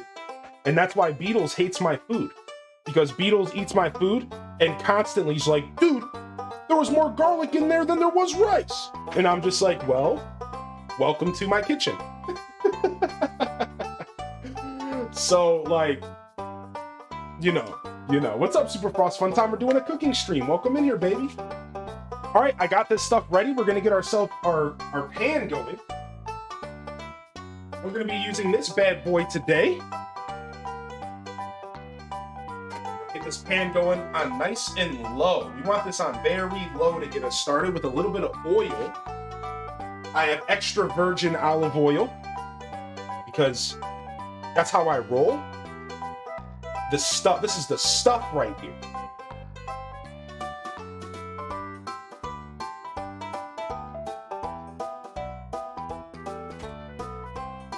All right, so we have our onions, we have our garlic. We're gonna be putting this into the pan together.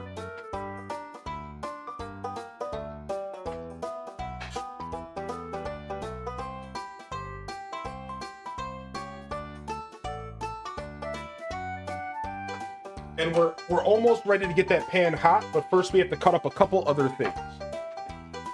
So we are also going to be cutting up this green bell pepper. The recipe I have calls for half a bell pepper. Just gonna cut that baby right down the middle. No games.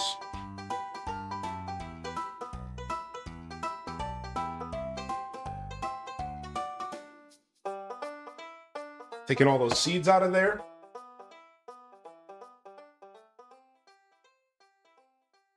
And we're gonna want this nice and chopped down here. Me chopping this down real nice. It's a wonky pepper. Yeah, these are some wonky looking peppers. We're gonna chop these boys down nice. So not that you guys asked for it, but I do have a little tip when it comes to using knives. A lot of people forget that knife should be doing the work for you. So when it comes to using a knife, you should be cutting from the tip to here. All right, so you're gonna see that you go from here and you just let a little bit of pressure come in to the mix here. You see this? You start here and then you go in. If your knife's not sharp, this might not be easy. But at the end of the day, you shouldn't be working with a knife. You shouldn't be working hard to make a knife do what a knife should be doing. That's the problem, and that's how you cut yourself. So what you should be doing is letting the knife do the work. It's like a rock motion. And you just go in. And you start here, kind of let it grip the food, and then get to the sharpest part of the knife, which is always going to be here. So that's essentially how you want to do most cutting projects. It's a rocking motion. You know, you just start there, go in.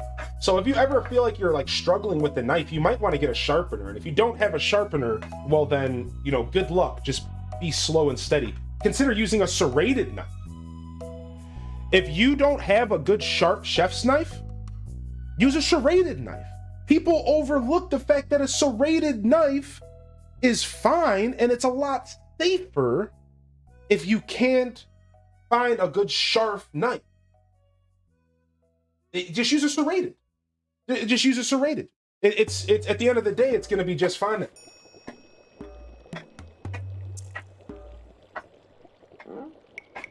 So we're gonna get this nice and chopped. So the difference between minced and chopped is exactly what you're seeing. We're not mincing this, we're just chopping it. We want these to be kind of hearty chunks. We want this to be chopped. So if you ever hear these different terms in the kitchen, you're kind of intimidated by them. Essentially a chop is kind of similar to a dice, maybe less uniform, but that's it. That's it, that's it, that's it. Every kitchen needs a good chef's knife, though. I do agree with that, yeah. So I bought some decent chef's knives. I'm not going to sit here and say that they're at all good. They were literally off of Amazon. But it's called Master Mason. And they're pretty nice. And of course, since I've used knives in the past, I know how to keep them nice. Chop is a lazy dice. Essentially, yeah. Yeah, you got that 100%. All right, let's go ahead and clean up our cutting board. I try to keep my workplace nice and clean, and I like to keep this cutting board dry. We also want to cut up some tomatoes. So they, for some reason, call these cocktail tomatoes. Oh, yeah, thanks for the reminder.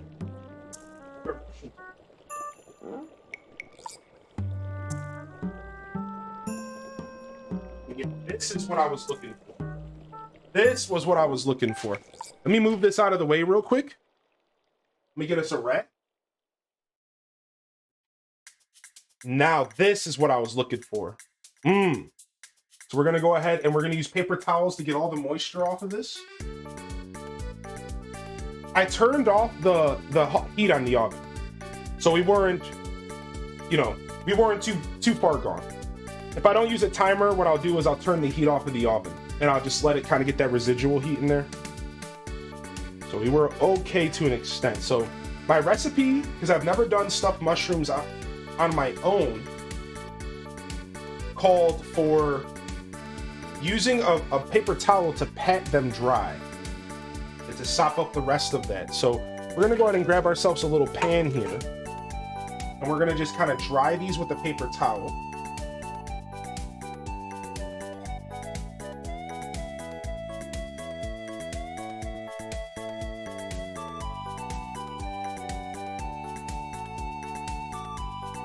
Trying to get as much of that moisture out of here.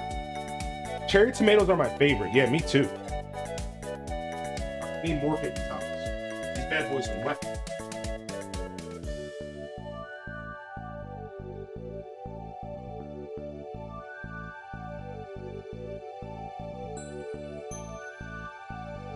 I used to eat cherry tomatoes fresh on the way to school every day, because there was this garden on the way to school. And the cherry tomatoes would grow over the fence.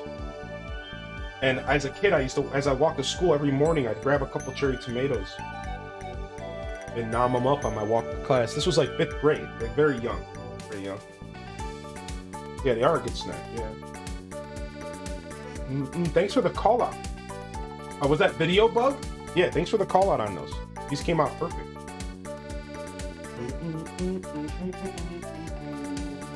Even with the oven off, it was at 400, so. Can you send the recipes? They're actually in the Discord in the events channel. And if you go to the events channel in the Discord, you'll see all the recipes we're using here. All right, we can get this pan out of our face.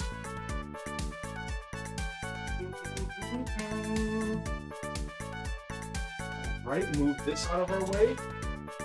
And then I'm gonna go ahead and I'm gonna pat these bad boys dry a little bit more.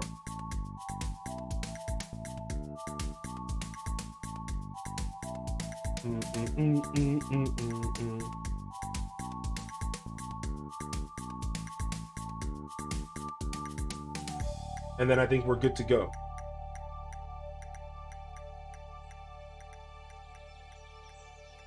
Knock before you open the fridge, there might be a salad dressing. These are Portobello mushrooms we got right here. Portobello mushrooms. What are you doing with the excess water from the mushrooms? Is that garbage? Just garbage. Now, you could use the excess water maybe in some kind of recipe or something. That'd be pretty cool. Hope you're doing well today, Emma. Good to see you in the chat. Zatru, hope you're doing well. All right, we're just setting these bad boys aside. And I think we might want to set them aside upside down, just in case there's any more leakage coming out of them. We're setting these bad boys over here until we get our filling done. All right, so now we're on these tomatoes.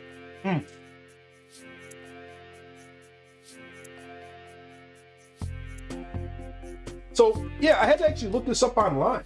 My recipe called for cocktail tomatoes. And I was like, what the?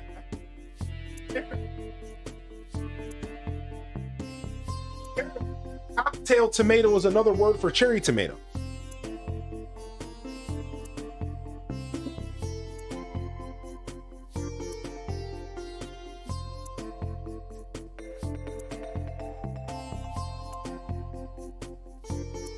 Mushrooms look good.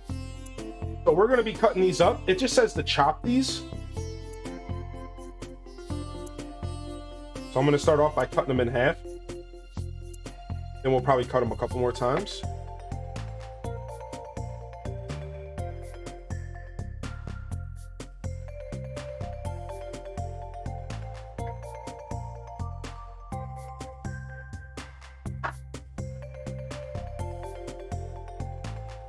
These will forever be cherry tomatoes. I've never heard them be called cocktail.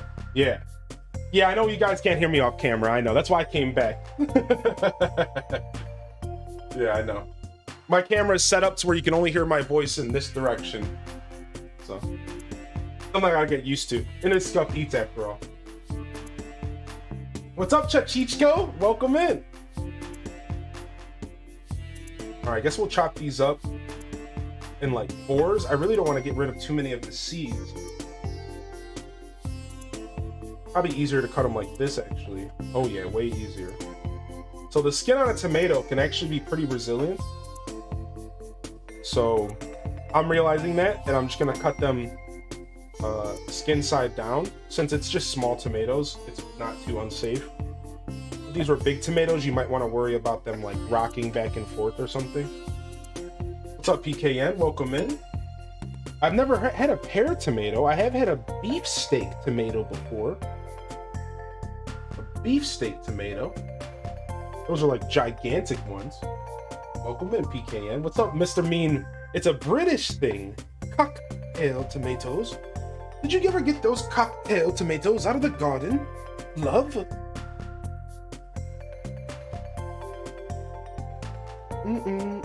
Yeah, I probably should have put exclamation point today in the title, but I'm too lazy. So if the mods want to hit that sometimes, you guys already have been. But thank you guys. All right, so we're just getting these tomatoes going. I do love heirloom tomatoes. Yo, what's up, Nightshade? Heirloom tomatoes are so freaking good. I love me some heirloom tomatoes. So my recipe called for chopped tomatoes, so I'm just gonna do them in fourths, even though you might want them to be smaller, but again, it is Scuffed Eats after all, so whatever, you know, whatever. The last thing we have to chop up is the spinach. And the spinach will be the last thing that we actually add to this. So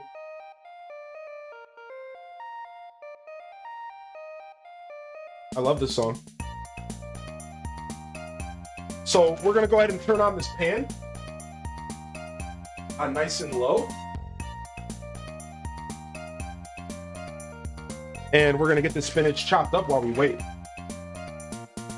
So they said about 2 cups or something. I don't know. You can kind of eyeball cups of spinach. I don't know. You want this nice and chopped up. So all you can really do when you're cutting something like spinach is just kind of start off by going through it. And then I pull it all together. Then I go again. And then once I get a pile that's tight, you can do this. But until the pile's tight, you can't really pull that off. So even still, I could probably just go like this.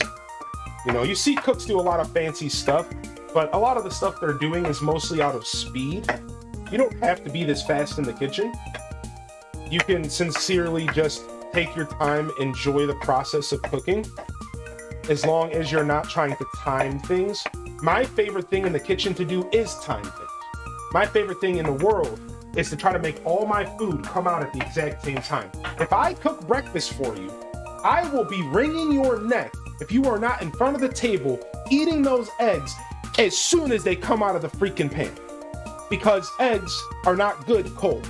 And I will time my whole dish around you being there and eating that food as soon as it's ready. Because otherwise it's gonna be trash. So like, that's like a good example of like where timing is very important in something like a breakfast dish. But it's not always that important. It's not always that important. I see you, Oop. I couldn't save the game until I got to a save point. You better put your switch asleep. You better put that switch asleep. Don't play games with me. All right, cool. We're gonna leave this right here. There's no pause button though, Papa. And we're gonna grab our vegetables for the melody here.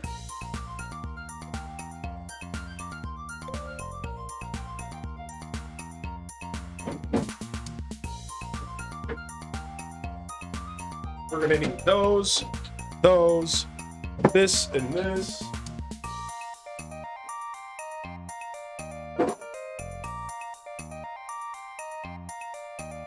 Oh no, I don't need the cucumber, I need the zucchini. You don't want this eggplant. All right, that'll be for the next dish that we work on. And all right, one doesn't simply pause an online game. Okay, all right, so we're just waiting for this pan to get a little hot. I got it starting on a very low heat. I'm gonna get a little bit of, I have a little bit of water here. So I can use this water to test if the pan's hot.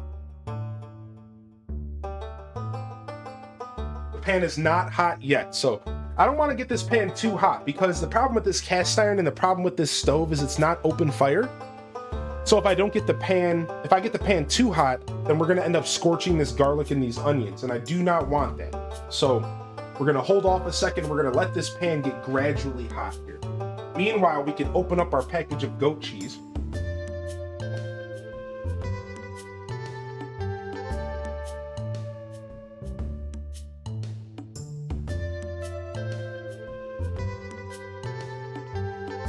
What is this stuff? What is this, Fort Knox? What the heck?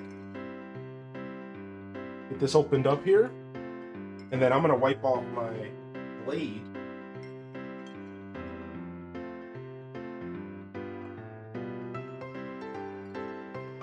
Boom.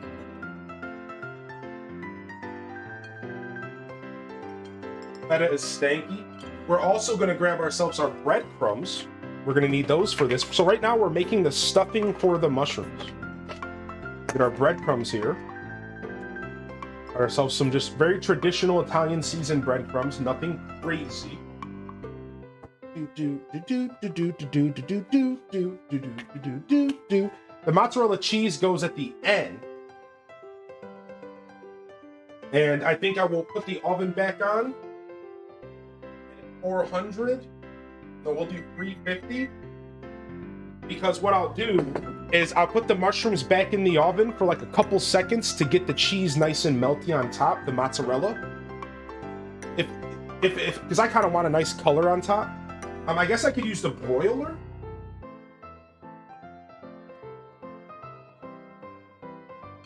As well. But we won't put them in there for too long.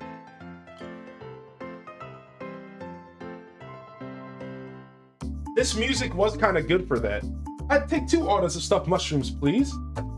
All right, so from there, I think we're just waiting for this pan to get hot. We have our breadcrumbs, salt, pepper, all that stuff sitting right here. We can put some of this stuff away that we're not using anymore. That'll help us progress nicely. Put the rice away. Oh no, we still need the powdered sugar for the pumpkin roll. So my recipe actually called for a little bit of Frank's Red Hot. And you put the Frank's Red Hot inside of the mixture, I believe, of the mushrooms. I've never seen a recipe for stuffed mushrooms call for hot sauce.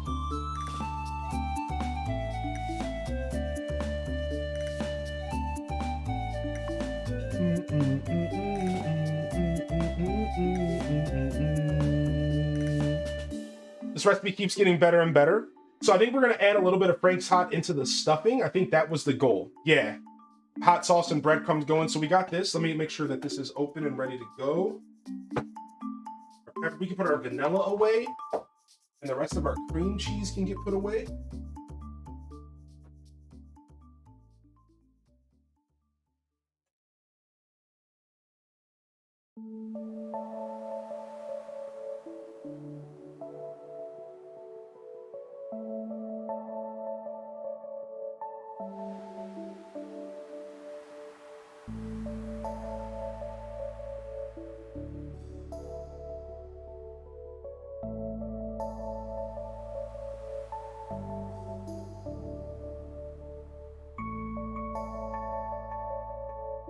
Okay. We got a nice bit cleaner section here to work with, which is always nice. Always nice. Stardew Valley music makes me want to load the game. Yo, we'll see you later, Ninu. Bye, Ninu. What's up, Boston? Welcome in, Jin Bear. Good to see you today. All right, I think our pan should be hot. Let's go ahead and check.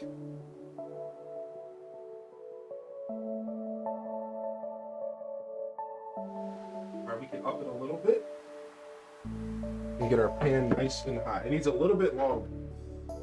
I kind of hate this stove. I kind of hate this stove because it's electric, and I don't know. I hate the electric tops. I prefer an open fire if I can. I forgot today was the cooking stream. I slept in. That's all right. We haven't even remotely gotten to like showing off the dishes and stuff, so you'll still get to see all that. But we're at this point, we are just vibing. Let me go ahead and switch over to this camera for a sec. Oh, now we're at this camera. Ah! I keep misclicking my cameras today. What did I do? Did I move this? Okay, there we go. Yo, it's hard, man. That's Scuffed, okay? It's Scuffed Eats. Link is also cooking with us. What's up, Pikmin Explorer? We did get some soup. We can take a look at our soup. It's in the slow cooker. Oh man, is this soup looking good.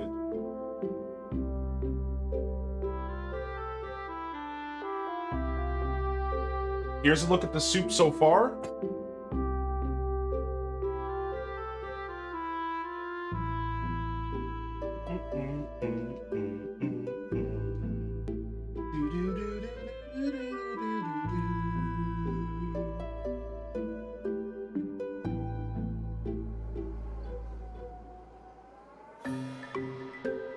One second, I'll show you guys in a sec. I'm just mixing it up.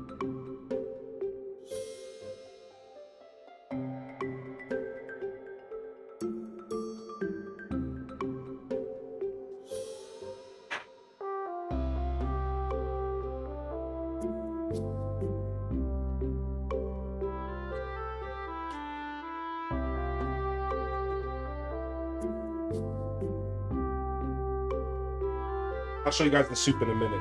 It needs more time. You better get it. Thanks for all the chefy tips. Yeah. The pan, it was too hot on my cutting board. I need to grab a rack. So I'll show you guys as soon as I clear up these spinach and stuff.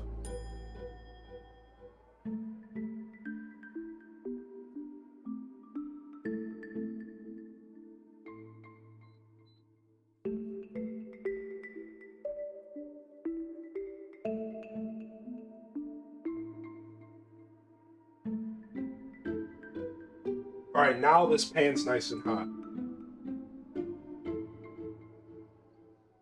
That's the sound you want to hear. That's the sound you want to hear. That sizzle. You guys might not hear it. I have to bring it up to the microphone.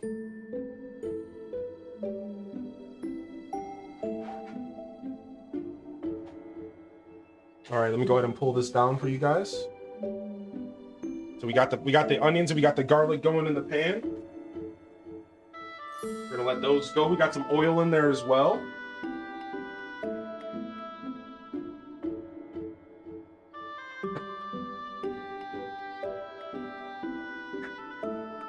Loving the cooking stream. Yo, thank you, Sildo. Thank you so much. Appreciate y'all. Scuffed Eats, baby. All right, we're getting that going. I'm gonna rinse off my, or I'll just use a wooden spatula here. around here somewhere.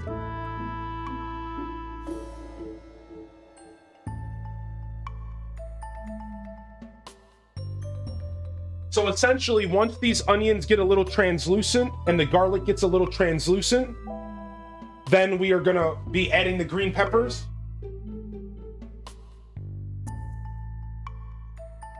And the spinach. And then we'll be adding the rest, our tomatoes and our mushroom stems, and we'll go from there.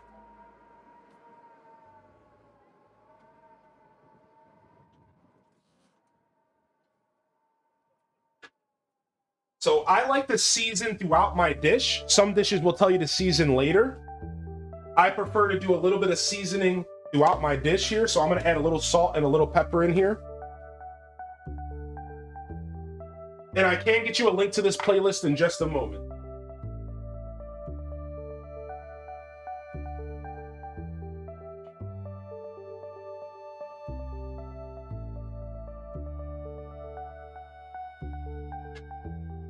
So our onions and garlic are getting translucent. Here is a link to the playlist. This is a playlist that I made actually. And it's all of the Stardew Valley music in the game, all in one playlist. So all 3 albums of Stardew music that he has put out on Spotify, all combined into one playlist. So it's not just the original album, it's not just Ginger Island, it's not just the 1.2 update, it's all of it in one playlist. But you can also find it all separately. When the update comes in, are you going to cook it in Animal Crossing? Yes. And we might even cook some of the food in Animal Crossing. We've talked about maybe cooking the food in Animal Crossing, like the new dishes in the game. So if I can get myself a setup where I can do cooking streams more often, we might actually cook like the roasted bass or something, like whatever. That one sounds like a terrible idea, but because I don't like bass. But you guys get the deal here. We'll be doing stuff like that. It'd be cool. What's up, dude? I love that name. What's up, Bender? All right, so let's show you guys this real quick. What I'll do is I'm gonna slide this over, and we're gonna grab one of these so I can show you guys the pan.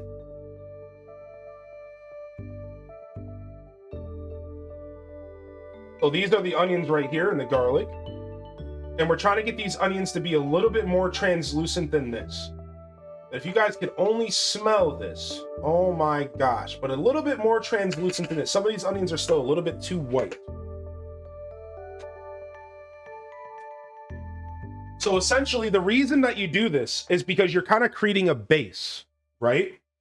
So the reason you do this in a lot of ways is you're kind of creating a base for this food. So garlic and onions and a little bit of oil are like the perfect base, and they won't cook that well when you add stuff to the pan.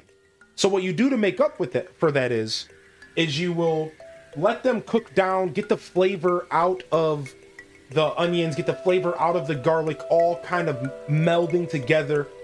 Then when you add the rest of the flavors in there, you're not worried about cooking those onions any further. You're not worried about cooking that garlic any further. You're essentially trying to unlock the flavor of the garlic, and you're trying to unlock the flavor of the onions.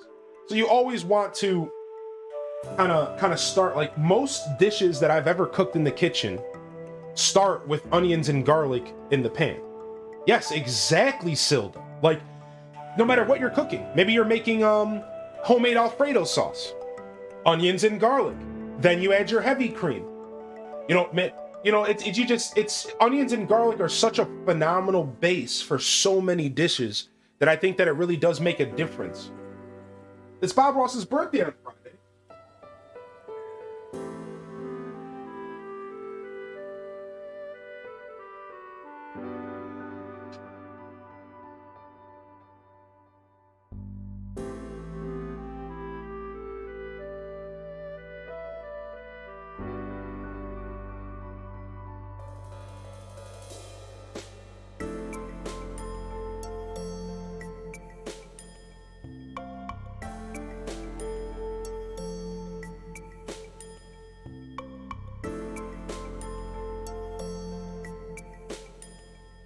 You should be on Master Chef. What's up, Hentai Magazine? Thanks for the sub, by the way, the other day as the stream ended. It really meant a lot to me. Welcome in, welcome in. I live in CA, and that's like religious here. Yeah, you got onions and garlic, dude. They're such a great base for so many dishes. So, all right. I think we're ready. I think these onions and garlic are pretty translucent, and we can dive into the next step of the recipe. So here we go. There's a couple pieces in here that are maybe not as translucent as I was like. But aside from that, this is pretty much what we're looking for right here. Nice translucent onions, the garlic, all the flavor kind of molded together. What I'm going to do is I'm going to push this stuff to the side here. And I'm going to add... Well, I don't want to bump the camera. I'm going to add the rest of this stuff. Now, this recipe wanted me to add the tomatoes last because the tomatoes might get kind of... You don't want to cook tomatoes to cook too long. I kind of just do things my own way, and I'm just gonna add the tomatoes right now. I don't actually give a frick at all. So, and I like to always add a little bit of salt and a little bit of pepper at every stage of the recipe. So we're gonna get these onions in here, and green peppers, mushroom stems, and tomatoes. We're gonna add a little bit more salt and a little bit more pepper, just a little bit at each stage. This is kind of how I learned to cook. Every time you add something to the pan, you add a little bit of salt and a little bit of pepper. So instead of salt and pepper at the end,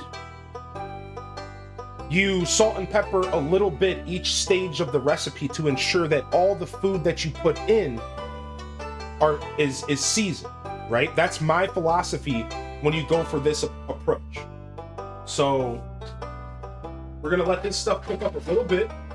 And then next we're gonna be adding our green pepper. We're gonna be adding our breadcrumbs, some hot sauce, our goat cheese, more salt, more pepper, and then some spinach. We'll be adding some spinach soon as well. So I can actually get the spinach in right now.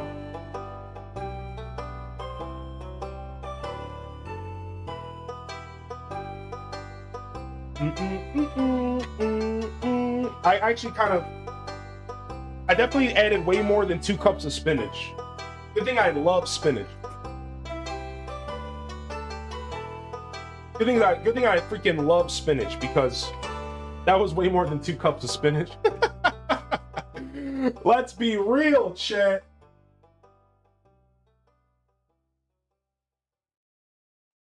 All right, we're actually gonna measure out the goat cheese.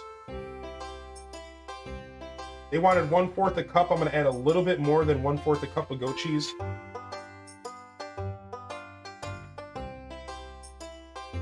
Just a little bit more. Really can't go wrong with too much cheese. You guys like goat cheese, chat?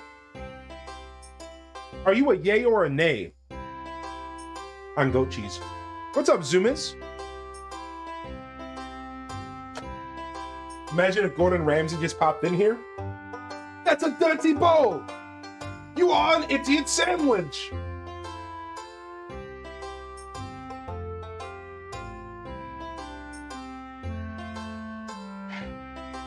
Never tried goat cheese?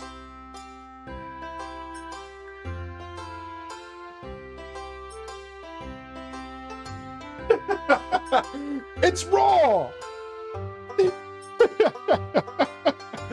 Alright, we're adding a 1/2 cup of breadcrumbs in here.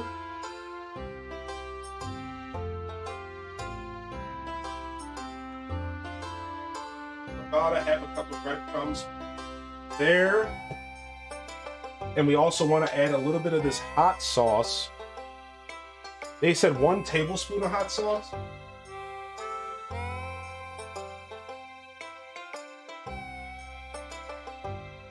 Let's kick it up to 2.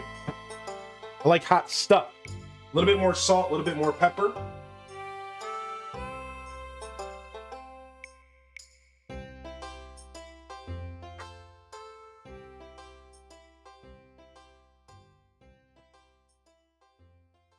And from there, we're gonna add the goat cheese in just a minute. I'm gonna show you guys the pan before I do.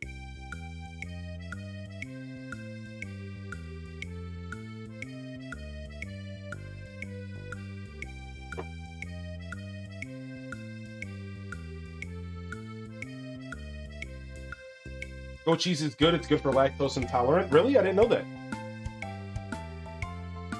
I actually did not know that. All right. So this is what I'm working with right now. We have our goat cheese, our breadcrumbs. We have our green peppers, our tomatoes, our mushroom stems, our spinach, and then here's my onions and stuff. We're about to mix this all together.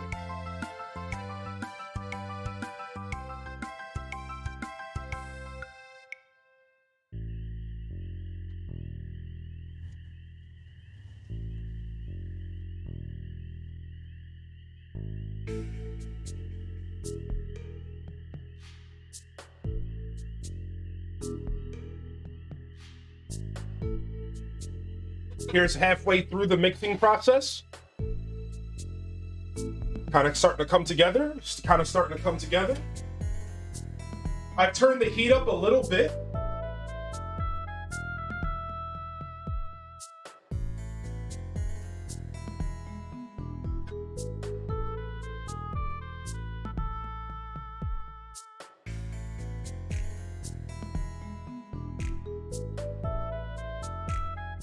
It's still kind of coming together here. I'm going to be adding a little bit more breadcrumbs because I added a little bit more of each of these ingredients than originally called for. A couple more breadcrumbs. Otherwise, this is starting to turn out what I want it to be. This is going to be our filling for the mushrooms. Now I got to stop taking it off the heat because we got to let that pan keep getting hot. So, yo, Courtney, appreciate you. What's up, Mary Amethyst? Welcome in. So we'll go ahead and we'll let this pan get nice and hot. I'm gonna add a little bit more breadcrumbs, but not too much. I realized that I kind of upped all the ingredients, so I probably want more breadcrumbs to kind of bring it all together. The goat cheese is gonna help bring it all together as well.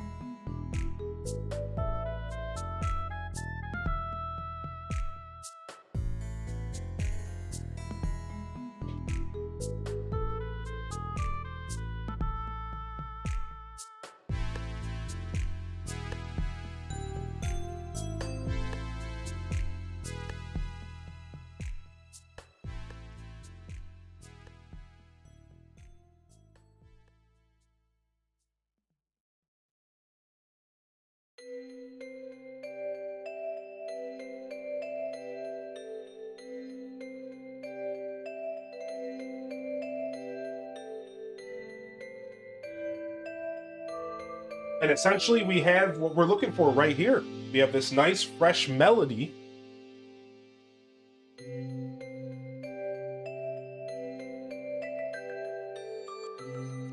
This nice fresh melody of vegetables. The green pepper, the spinach is just starting to wilt. The tomatoes not cooked too long, which is kind of why I approached it the way I did. But essentially this is what we're looking for. Maybe a little bit more breadcrumbs would be preferred for your average person.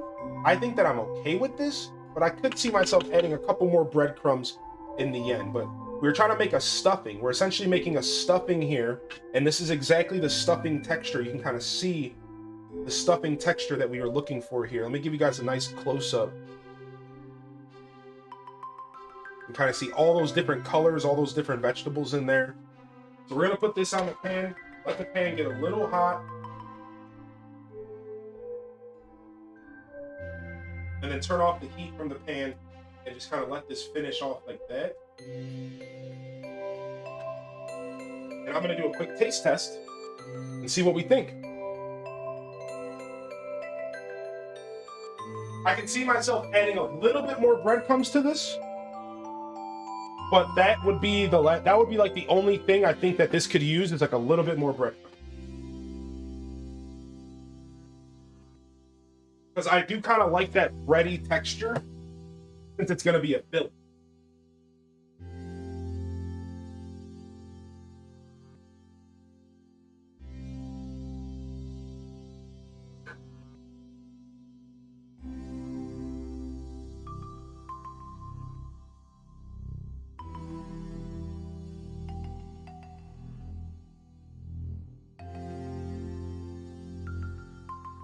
And there it is.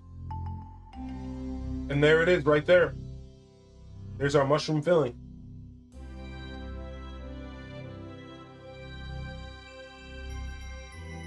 That is good, chat.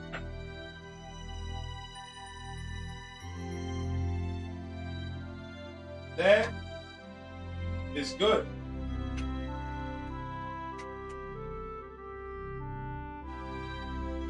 Okay.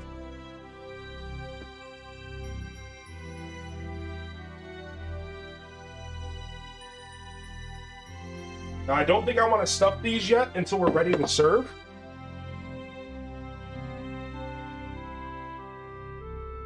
So we're going to transfer the stuffing out of the pan. And I think we're gonna go ahead and transfer this out of the pan. So, because I don't think I'm ready to serve these quite yet. I want to wait until we have a little bit closer to the soup, which should be ready soon. I decided to put the pressure cooker on for the soup.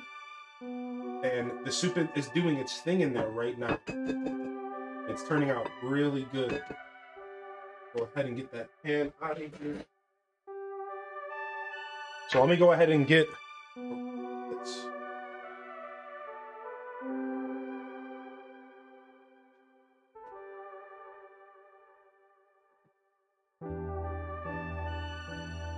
We'll leave this here. We'll let this stay nice and hot.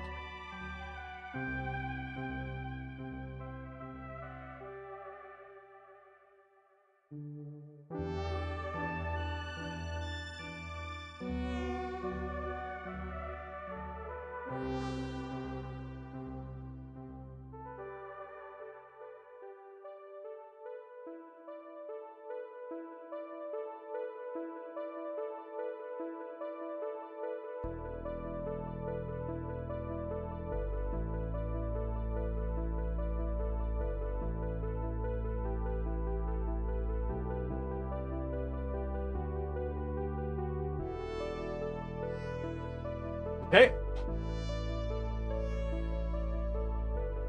And we are good to go. What's up, low what? All right, so our mushrooms are ready to go. Our filling is ready to go. Our Parmesan cheese is ready to go. So what we're gonna do to fill this time void we have is we're gonna roast off some vegetables. Put on the side of the mushrooms. Let's cut these vegetables up. Let me wash the pan real quick and I'll be right back.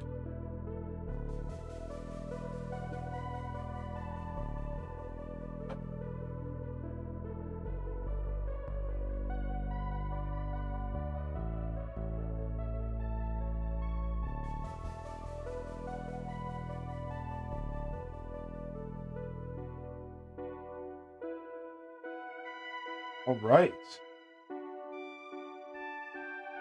How we doing, chat? Let's check in with the chat.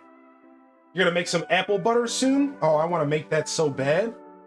Hope you're doing well, Misread Purposes. Good to see you in here today. Mama Kitty, welcome in. Hungry? All right, let me check my temperature. I think we want to actually up the oven to like 425. Yeah, let's go to 425 here.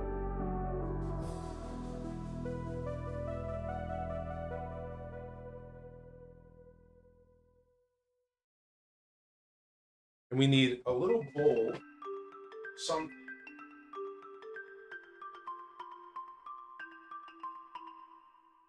Oh, I got a good idea.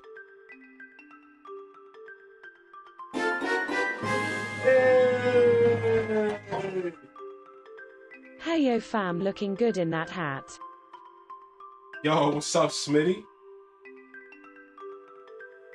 All right. Now we're gonna cut up some vegetables and we're gonna roast off some autumn-themed veggies.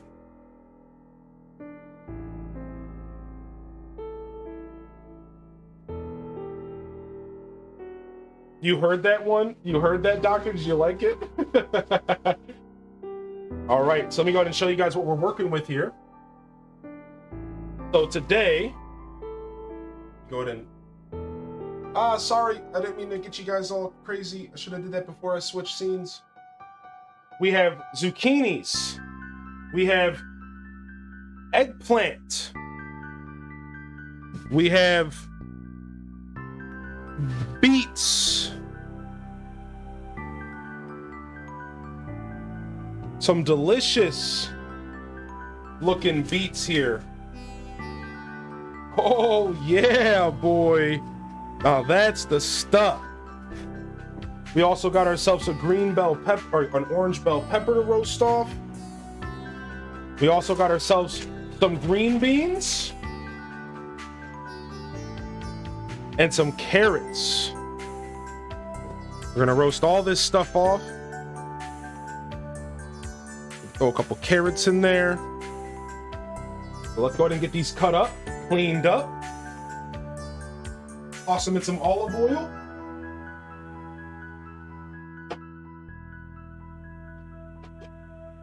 And we'll be all set to go. We're working with, we got a lot of these lots of veggies here. So the beets are going to be the biggest process. I think everything else is pretty straightforward. What's up, Rusty Live? Welcome in. You'll find mostly gaming stuff on that YouTube. I am a gaming streamer first, but the cooking streams are definitely something that I want to do more of down the road. So if you guys do like the cooking streams, don't be afraid to hit the follow button and let me know. Seems like a lot of you guys are enjoying them. I'm certainly looking forward to doing more of these in the future. So I really do enjoy this. I would like to do these very often. What's up, Nug Nug? Ooh, that soup is cooking, baby. All right, so we're gonna go ahead and cut these up, these zucchinis up in chunks. So I'm gonna go in half here.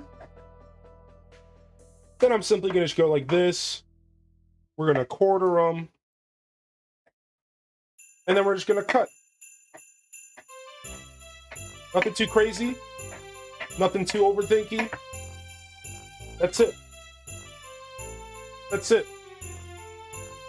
Throwing them all into a pan. We're gonna toss them in oil. I love fresh zucchini. I love fresh zucchini. Boom. Whoop, whoop, whoop, whoop. We'll go at it again. Down the middle. Half.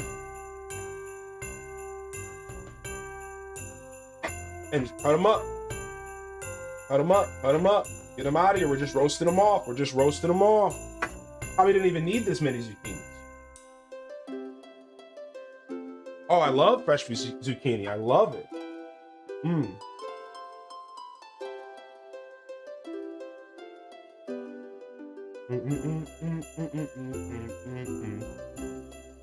All right, eggplant time. Yeah, the Christmas song comes on in the playlist. Sorry, guys. Sorry, guys. Yo, thanks for the subscription. I appreciate that, Rusty. We're actually putting this episode on YouTube.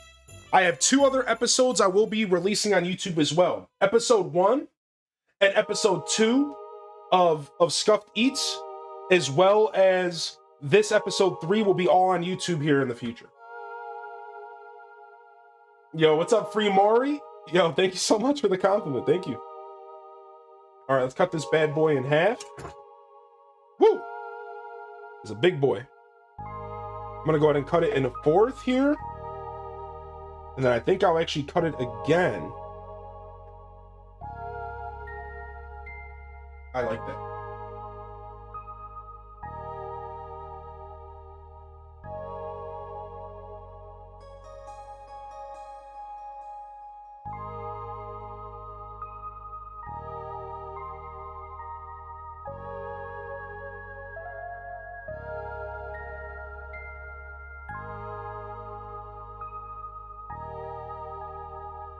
Okay.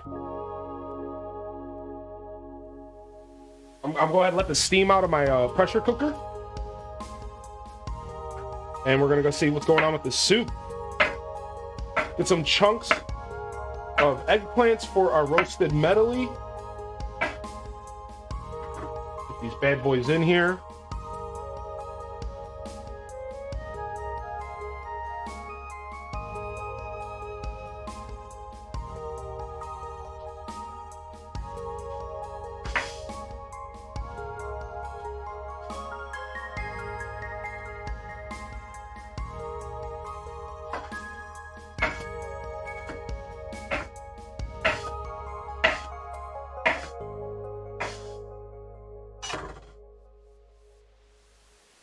We'll do New Horizons today.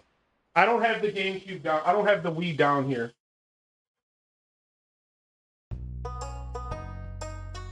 Sadly, that's too much work. So I don't have the Wii in the kitchen. Way too much work. Stuffed mushrooms? Yeah, we just finished the filling. And we'll be stuffing those mushrooms up as soon as we get our soup a little bit closer. I want to roast off some veggies while we're waiting. We could probably cut some of these down here. Probably should be cutting some of these up a little bit more. But that's okay. Probably don't even need this much eggplant. So we're gonna put some of this eggplant back for later. I'll roast those bad boys off.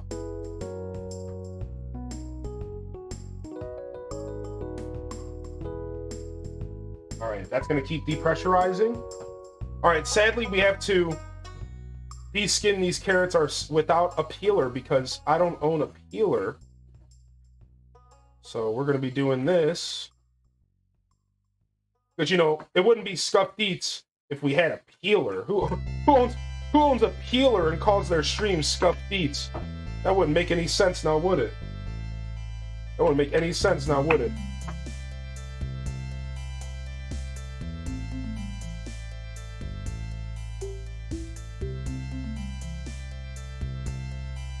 No, I've never made aubergine.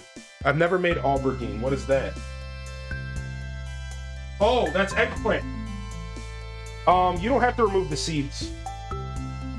I do like the skin, but I want the skin off on these. I do like carrot skin though. I am right there with you. Woo! This soup is looking good, chat. That's what I'm talking about.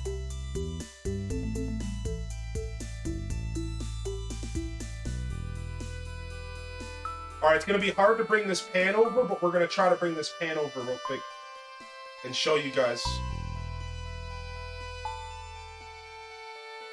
All right, let's go ahead and put it on the slow cook. On low. It looks like it's pretty good from here. I gotta taste the soup though. I have never tried a deep fried Mars bar. No, I have not. All right, let me show the camera real quick. Here's our stuffed pepper soup. It's turning out pretty good.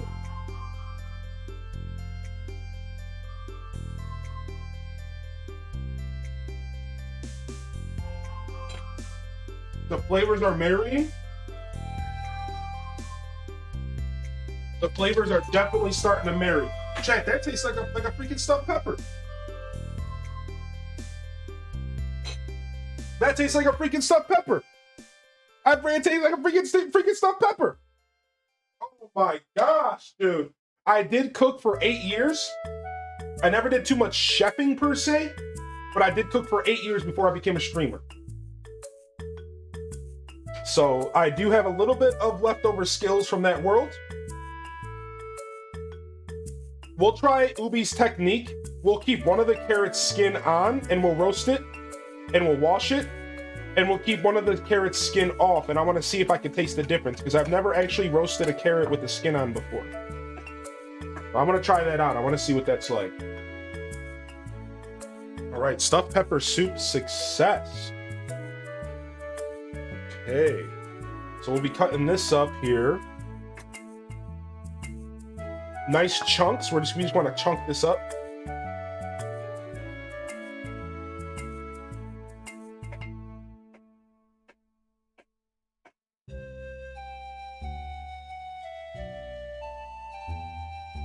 We'll throw this up in our pan.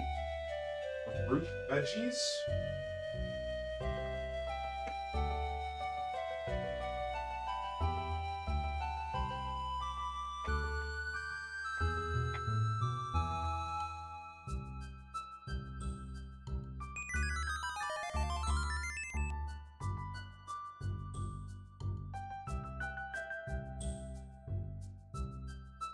Yo, thanks for the follow. Welcome in.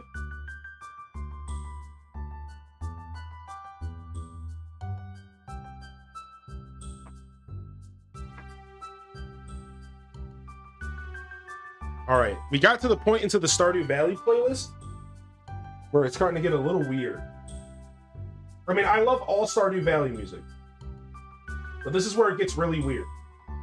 So we're gonna switch it up. We're gonna go ahead and we're gonna put some game chops on. Actually, let's do Legend of Synthwave. Let's do one round of Legend of Synthwave.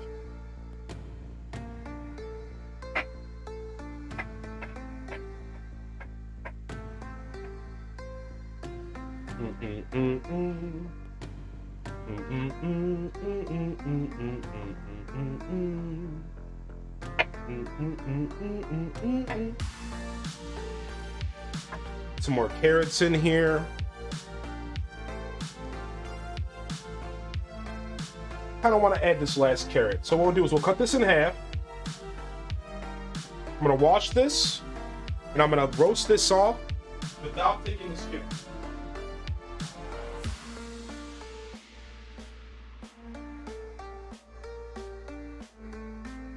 We're going to see. We're going to see. I want to know what Ubi's tasted. In ACGC, is there a way to get specific villagers? The only way to get specific villagers in Animal Crossing GameCube would be use the e-reader. The e-reader was basically amiibo cards before amiibo cards, and they're very expensive nowadays because they're kind of like a rare thing, and it's probably not worth it. You could also reset, yeah. I do have Tangy. We got lucky. We got super lucky with Tangy.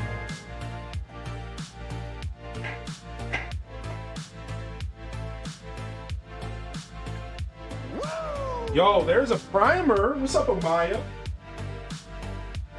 Okay. Oh, we gotta cut the pepper. Let's go ahead and put the lid back on our soup for a minute.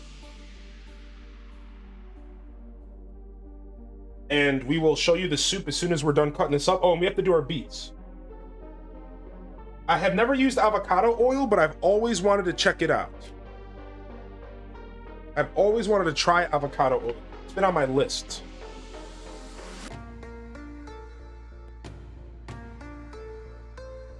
Okay.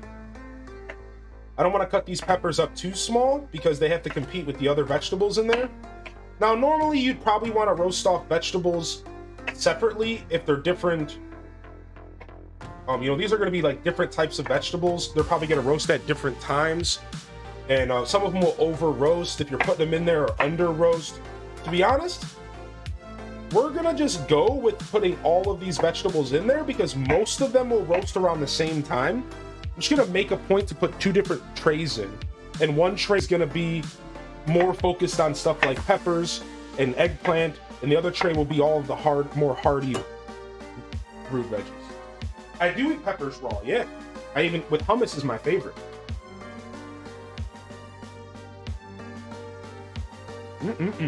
All right, one last thing here. We need to get these beets going. Now, I have actually never prepared beets before in my life. But from what I understand, you cut off this. We'll do 2 of them. We're gonna wash them.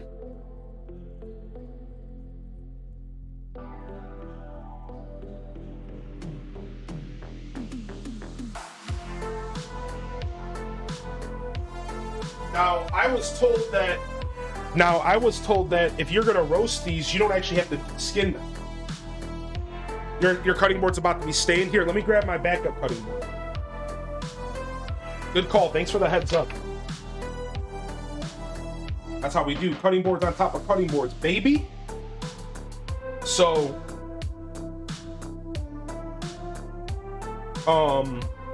you don't have to remove the skin off of the beet if you're going to be roasting them because it'll peel off itself.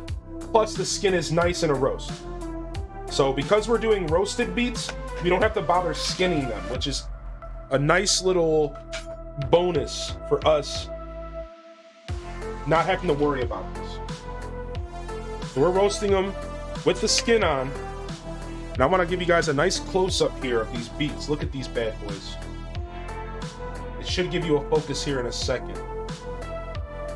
Let's see if we can get the camera to focus here. There it is. Look at that. Look at that, dude. That's a nice beat, baby. That's a nice beat. I love beats. I love beats. Yeah, gorgeous color. We're gonna cut these bad boys up. I'm gonna cut these guys kind of thinner because I think these are gonna be the longest guys to roast in there. So we're gonna kind of cut thin little strip-a-doos of these like this. Oh! And hopefully that helps with the roasting time. Just a bit. I want these to be a little smaller. So hopefully this helps with the roasting time on the beets. I think the beets are the hardiest vegetable that I'm putting in this pan. I think this is the hardiest vegetable that we're putting in here. Is going to be these beets.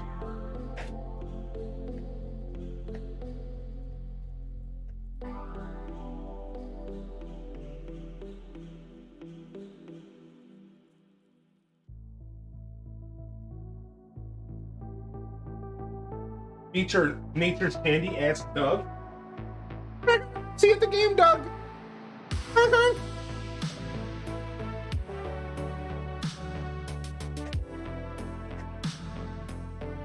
Oh, yeah.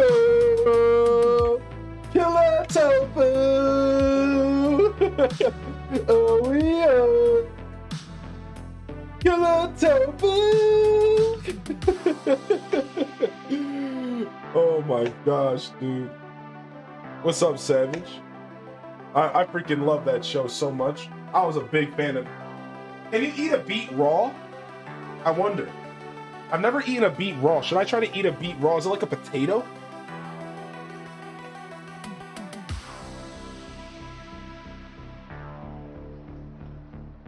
They're so hard. Ugh.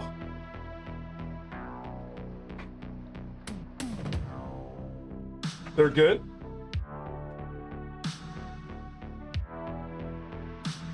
All right, get these going. Banging on a trash can, strumming on a street light. All right, let's grab all this stuff real quick and rinse it off.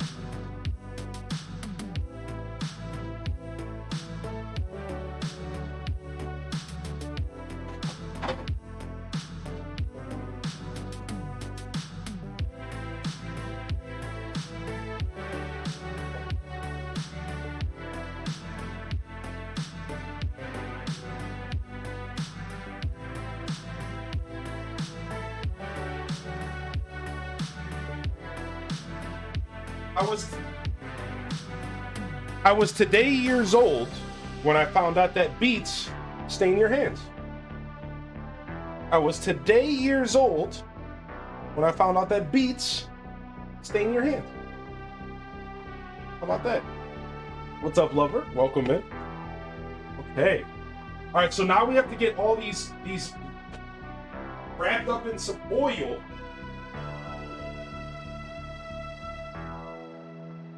We got to get all these bad boys wrapped up in some oil here.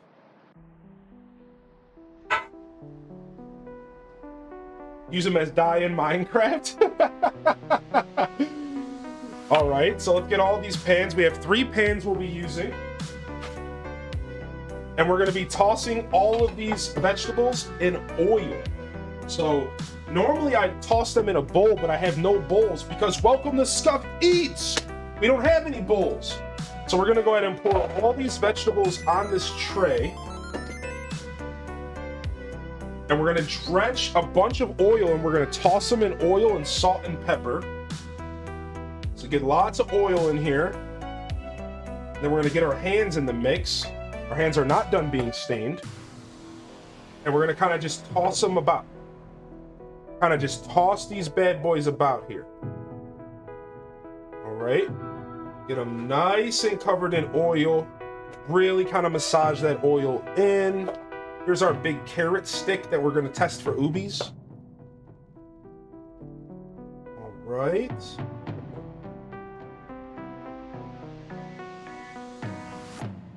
Toss these guys around. I really want to get that oil in there. I'm gonna go ahead and use a paper towel to grab my bottle and get a little bit more oil in.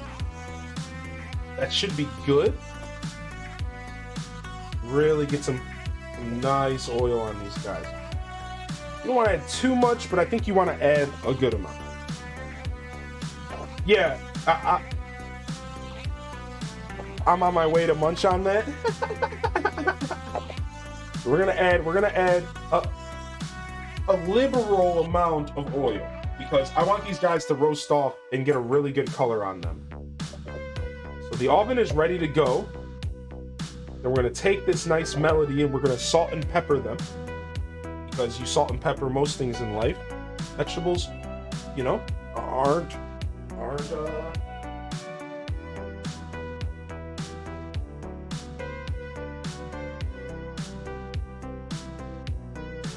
vegetables are not excluded from that.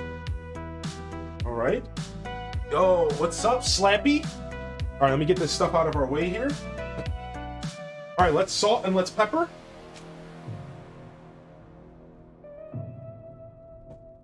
Gonna get in here and get a nice layer of salt. The salt will help bring out the flavors as well.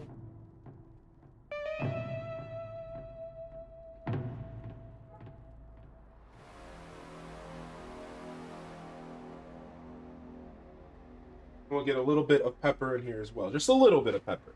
I don't want too much. If I had a salt and pepper blend, I would just use that. But I did not make one before the show.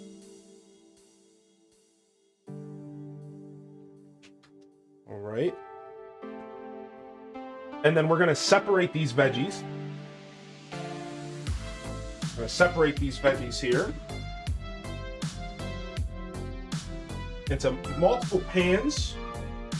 My goal is to kind of give them a lot of space to breathe here. We want there to be a good amount of space to breathe here for these vegetables.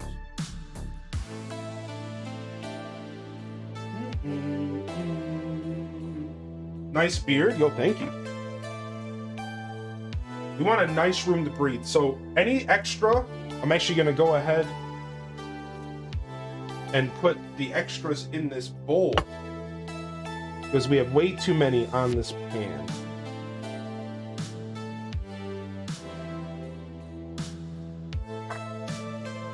Because we want to really, you got to give them more space than you think.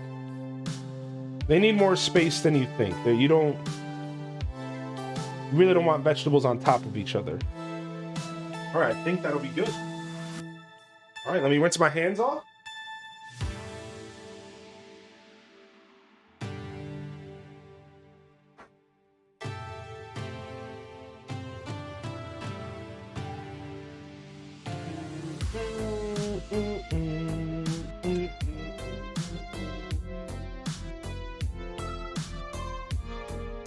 Here we go. They're going in.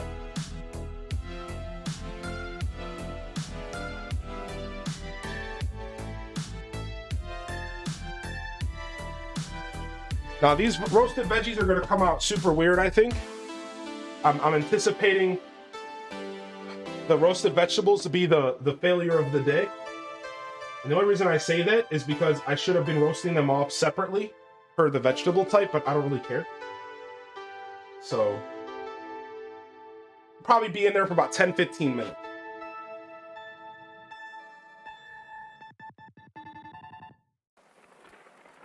We want to see some real charred bits. We want to see some real charred bits. That's what we're looking for. We're looking for the charred bits.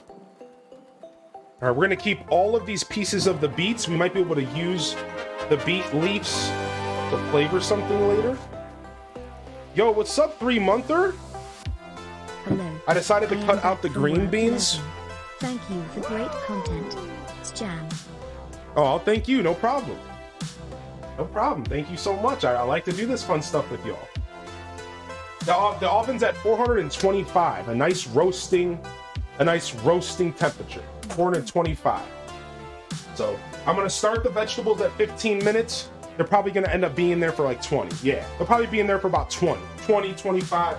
But I'm gonna have to be keeping my eye on it because some of these vegetables might roast faster than others. So, all right, let's get to business here. Let's go ahead and see what's going on with this soup, shall we?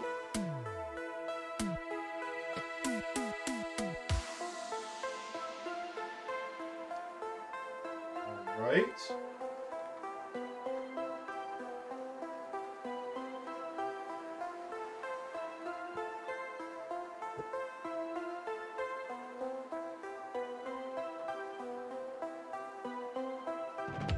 Oh, yeah.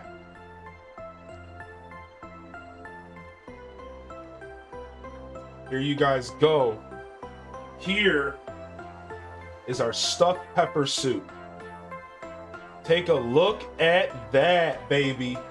It's got everything that includes a stuffed pepper, but in soup form. We got tomatoes, we got green peppers, we got beef, we got rice.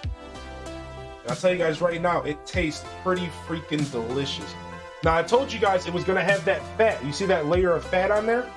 I didn't take out the fat. I did not take the fat out. I decided to go against that. I wanted to keep that fat in there. So it's gonna be nice. So there's our stuffed pepper soup. It's basically finished. At this point, the longer we wait, the more the flavors will marry. So we can put this back in the slow cooker. I have it on the slow cooker setting now that the pressure cooker did its job. I'm just gonna go ahead and leave that there and just let it slow cook and let it marry.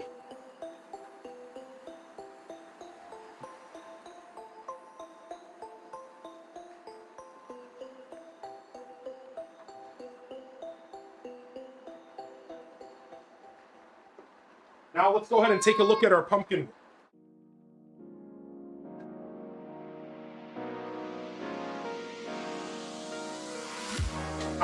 I'll say it's been about 2-3 hours since we did the pumpkin roll, right? I'll say it's been about 2-3 hours since we did this pumpkin roll. I think it might be time that we unroll this bad boy. It feels cool.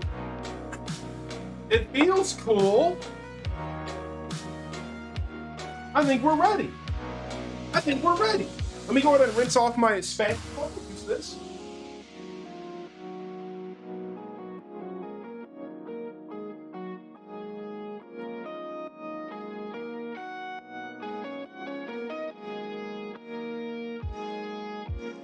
I think we're ready, Chet. This is my first ever pumpkin roll. So, I don't know what to expect. I don't even know if I'm gonna be able to roll it properly. I don't know anything. So let's find out together how this is gonna work here. Okay. All right, we need powdered sugar. We have that. We have a thing that we can sift the powdered sugar on with, right here.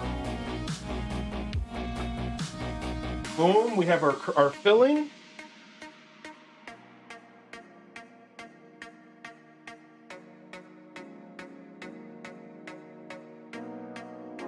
Okay. A little crackage, but I think we're fine. All right. Let me go and get you guys a better view here. This calls for the full screen. You guys don't need my mug here. This calls for the full screen. You don't need my mug here. But here's our pumpkin roll. Oh no, it's split a little. All right, we're good. We'll fix this. I've seen enough Great British Bake Off. All right, let's go ahead and get the filling in. I've seen enough Great British Bake Off. We can make anything work. We can make anything work. You're a professional now. Let's get all this stuff in here.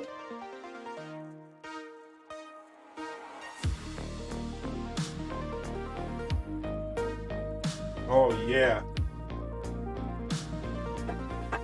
Oh yeah. Get that goop in there.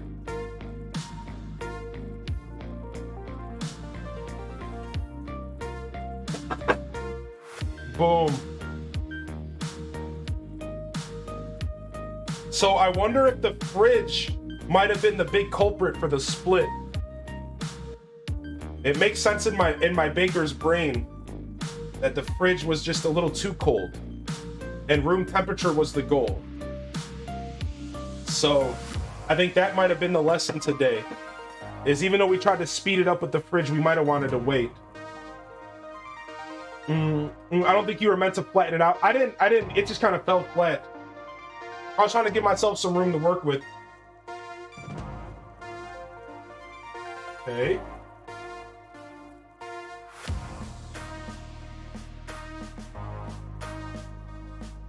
Okay.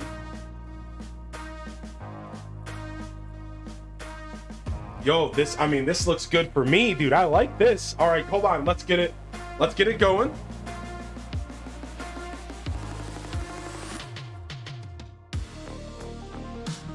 That right there. I like this angle right here.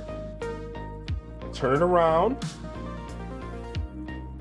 All right, now we got to get the powdered sugar on it.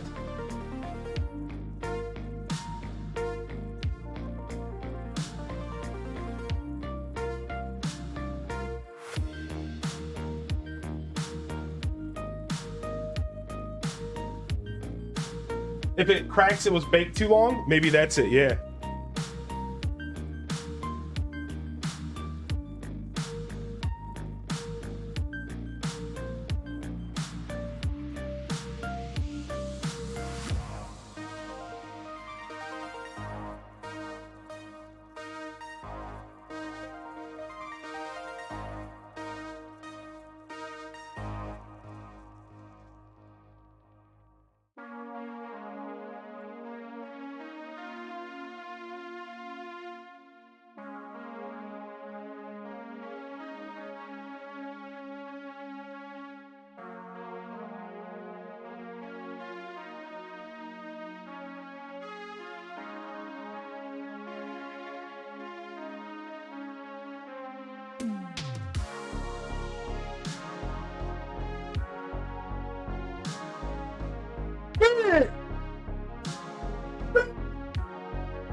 I think this side looks even better. Yeah, baby. My first ever pumpkin roll, homemade. Now we gotta taste it. Now we gotta taste it real quick. Give me just a second. Let me wipe this up. Wonderful. Okay.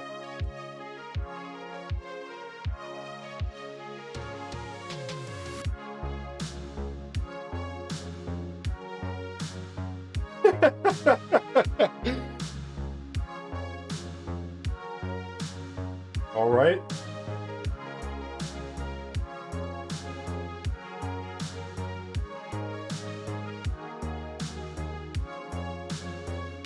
Oh my gosh, dude.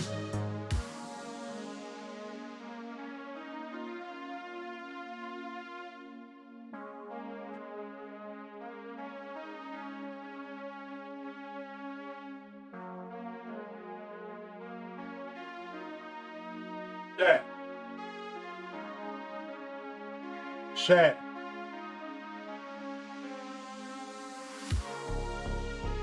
Look at that.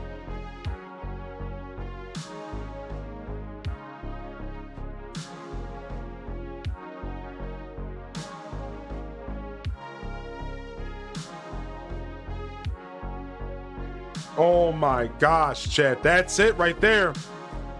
We done did it.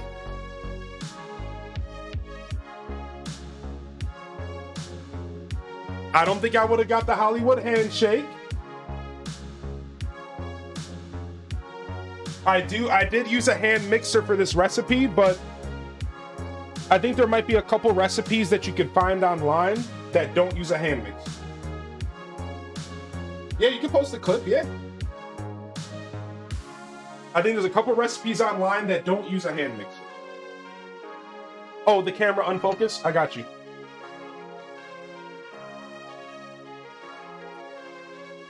There you go.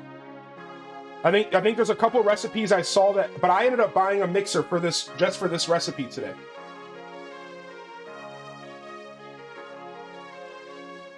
All right, there it is. The pumpkin roll. The pumpkin roll is done. We did it.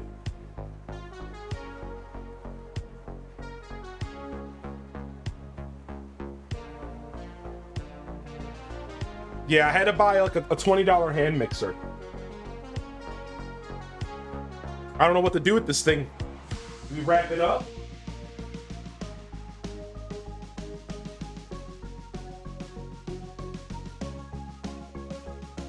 And we'll bring it back out. We'll put it in the fridge, let it set some more. We'll bring it back out once we're ready to show everything off. Dish number 1, done. Dish number 1 today, completed. Nice, Chad, nice. There it is, baby. We're waiting for our vegetables to roast off. Meanwhile, we can start getting our mushrooms together.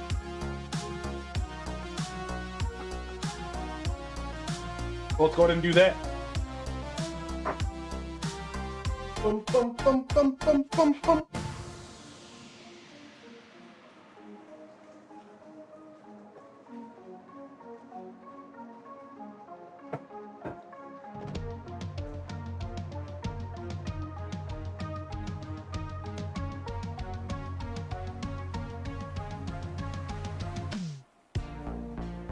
Worth it. Good investment on the mixer because you'll be making that again. Oh my gosh, why haven't you made a cooking show?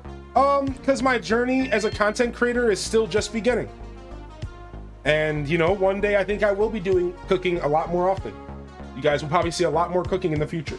But my journey of content creation has been very slow and steady. I am a turtle after all, and I believe in slow and steady wins the race.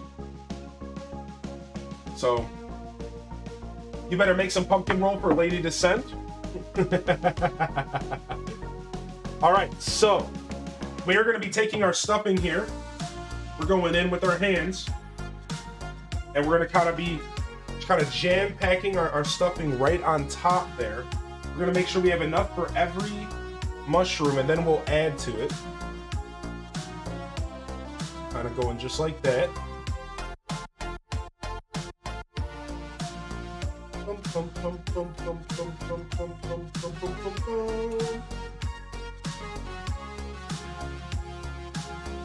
You're not even that big of a mushroom fan? I'm a big mushroom fan.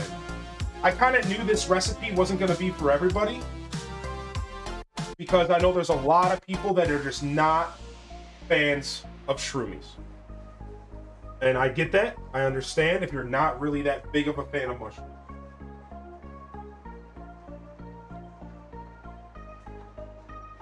Okay, make sure we get some color in each of them. But I am a big sucker for some mushrooms.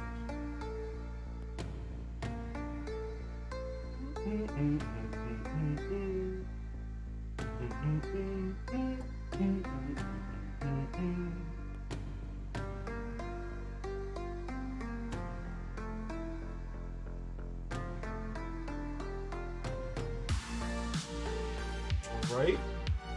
We're going to be topping these with some mozzarella.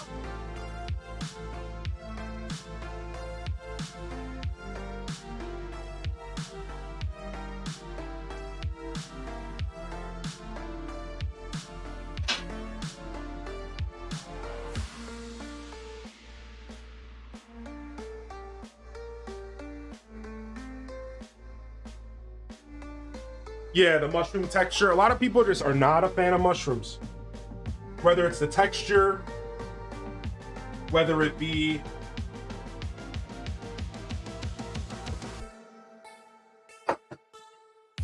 the taste, a little too earthy for some people.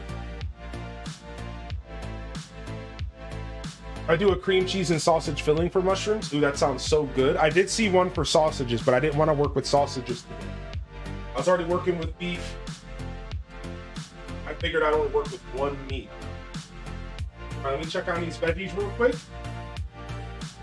See how we're looking.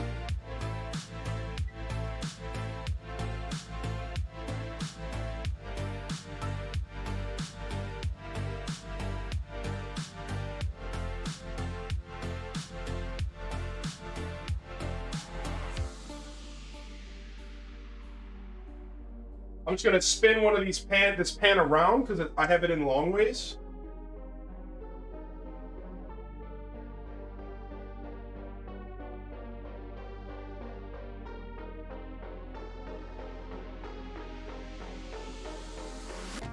Now what I'm gonna do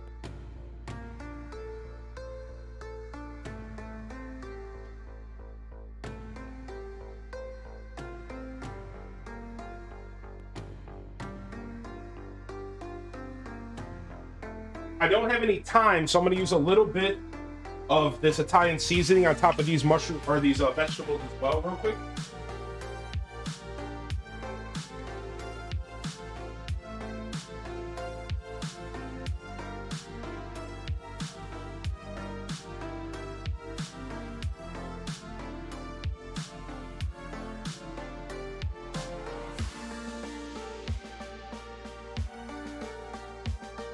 I forgot I wanted to add some thyme, but I don't have any.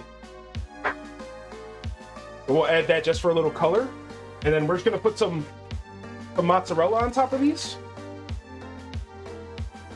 And we're gonna roast these off for a couple more minutes to get the mozzarella to get some really good color. Ain't nobody got time for that. So we're gonna really get some, we're gonna get some nice mozzarella on here. And we'll put these in the oven so this mozzarella can get some good color on them.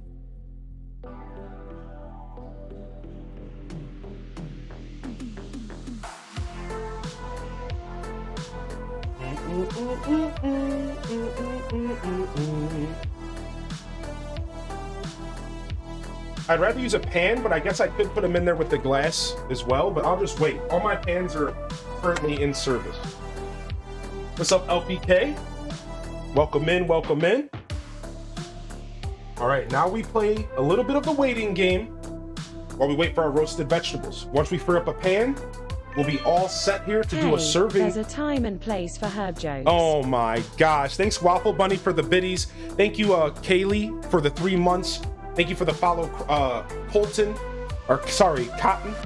Thank you for 13, Amaya. Lukey Pookie with the consistent bits.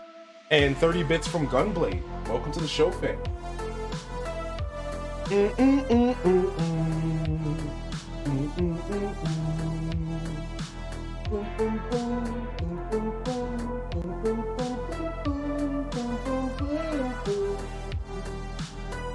Yeah, the mushrooms turned out pretty good. I'm pretty excited about it. You missed the pumpkin roll. Well, I'll pull the pumpkin roll out again and cut a slice of it and put it on the side when we do our little plating. Nothing too crazy. The plating's not going to be too fancy, but I think it'll be awesome. Either way. What's up, Asia B? Welcome in. I'm dead with the time jokes. Oh, the 5-pack coming in, baby. Let's go. Clover slaying it today. Get those capital C's in the chat. Those dink donks. Yo, we got any heroes in the chat? I think Clover stepped up. I think I do see a hero out there. I think I do see an H-Des hero out there. Oh my gosh.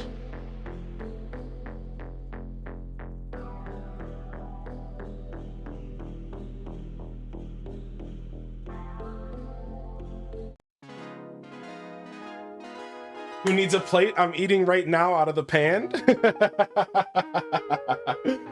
Oh my gosh. So we're doing pretty good. So things are really coming together here. I guess we can spend a couple minutes to clean up while we chat. Hope everyone's having a great day today. I'm gonna go ahead and put some of this stuff back in the refrigerator. And we can I'll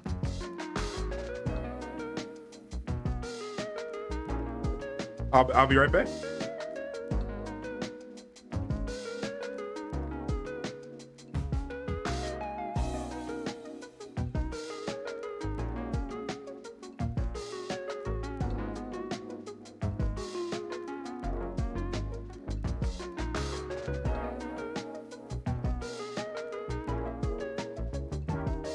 You know what that deserves, chat? That deserves the rest of my burners.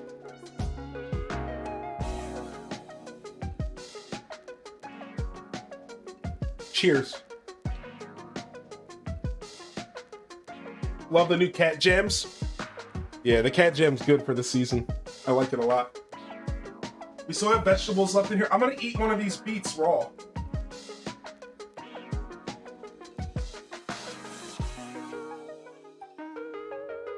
That's not bad at all. That's not bad at all.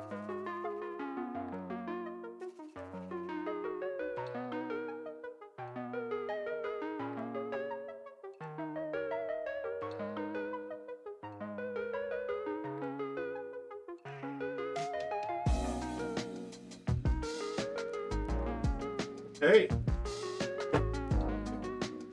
Measuring cups that I never used because I'm so scuffed.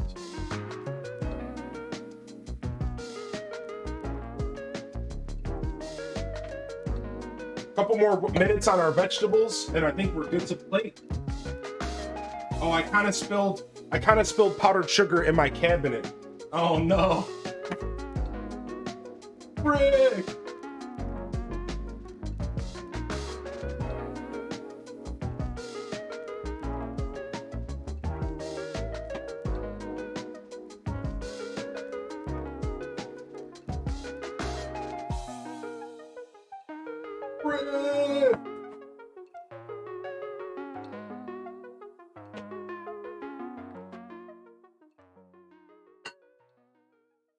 All right. Oops, yeah. A little extra mozzarella just in case we need them. Is there an address where we could send gifts? Yes, we do have a P.O. box. Yeah, yeah. All right, let's take a look at these veggies. I think the ones on the smaller trays might be good. Starting to see a little bit of char. Yeah, baby. Let me go ahead and pull these up for you guys here in a second.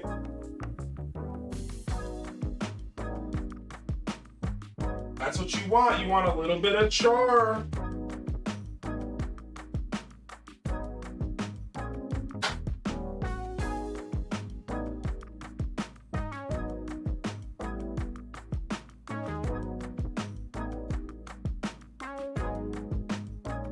You could probably even roast them longer.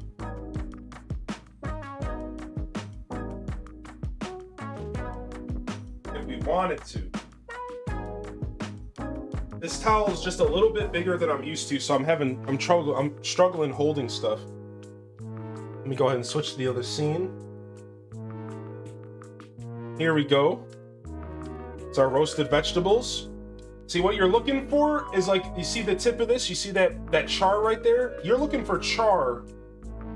When you're roasting your vegetables, you want that char. You want that burn. That's not a bad thing. You are roasting these vegetables. You want that char. You want that burn. That's how you really get a good roast off on a vegetable. Uh-huh. I hear you, Charmander.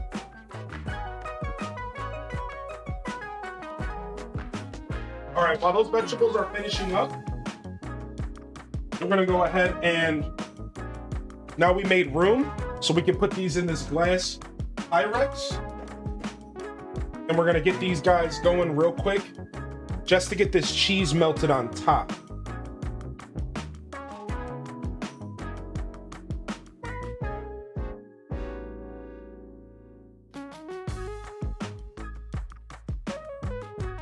All right, that'll be good. Let's get that extra cheese up in here.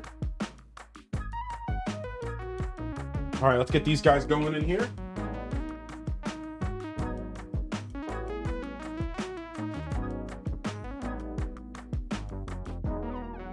What's in the mushrooms? So the mushrooms are roasted off with, the filling is mushroom stems, green peppers, cherry tomatoes, spinach, breadcrumbs, little bit of Frank's Red Hot, of course, salt, pepper, onions, garlic.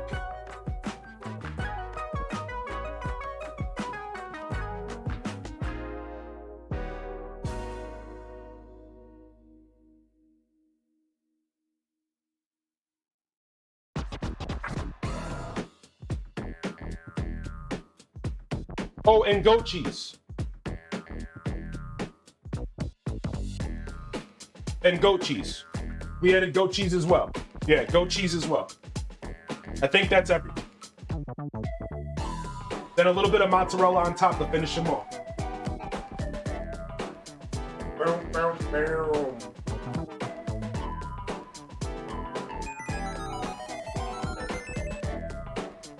Boom, boom, boom.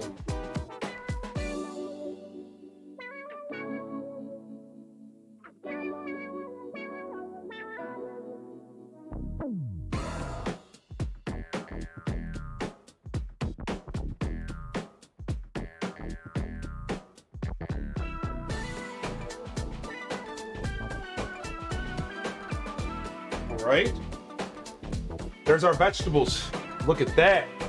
Look at that steam, boy. Those vegetables look good.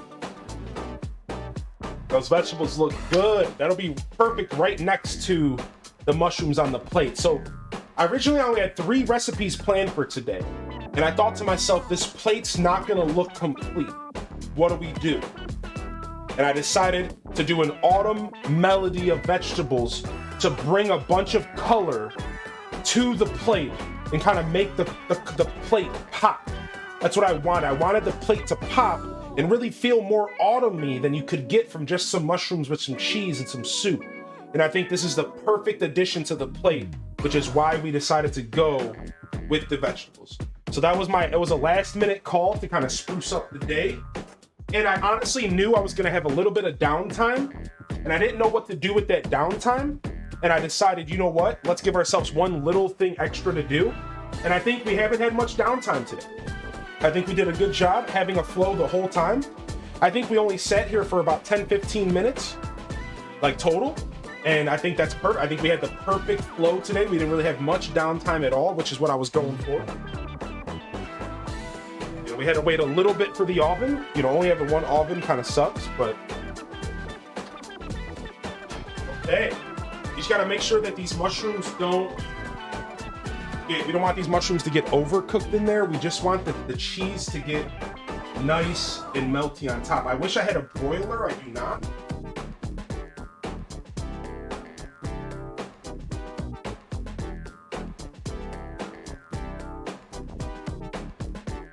I do not have a broiler on this oven because it's from 1900 or something.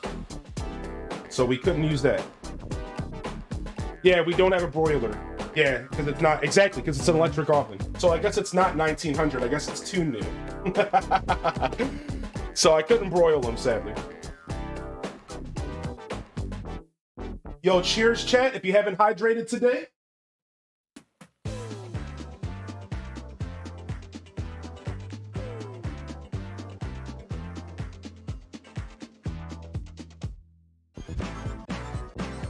Make sure you do. Make sure you do.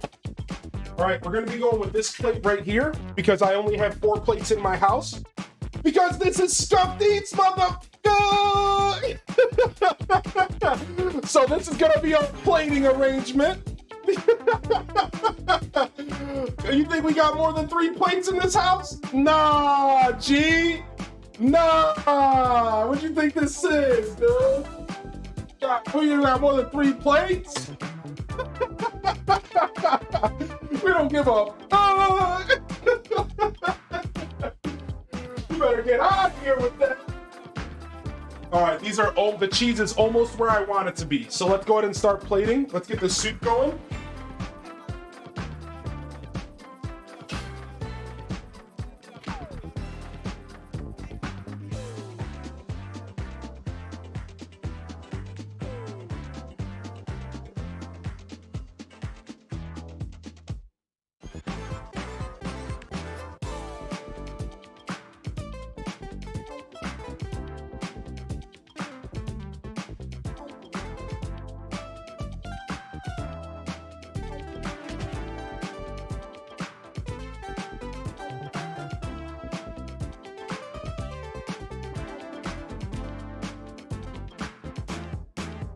All right, for those that missed it earlier, I'll give you a quick shot of the soup.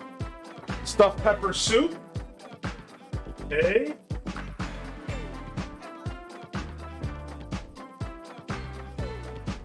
that pan out of here.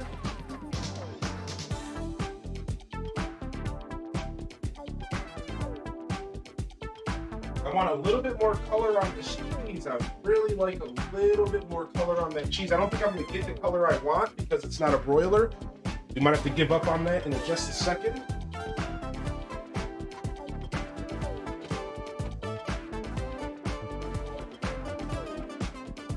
Okay.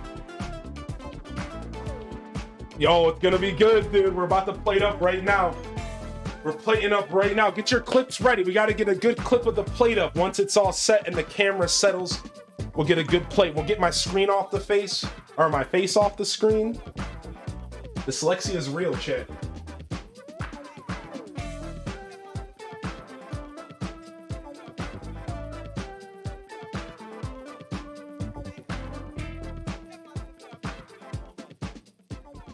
Show you this, guys, real quick. Look at that. Look at those mushrooms. Look at that. Now, I want the mushrooms to have a nice brown color on top, but I don't have a broiler. I do not have a broiler, so we cannot get that color that we are trying to achieve. We just have to stick with this. All right. Let's go ahead and plate this up real quick.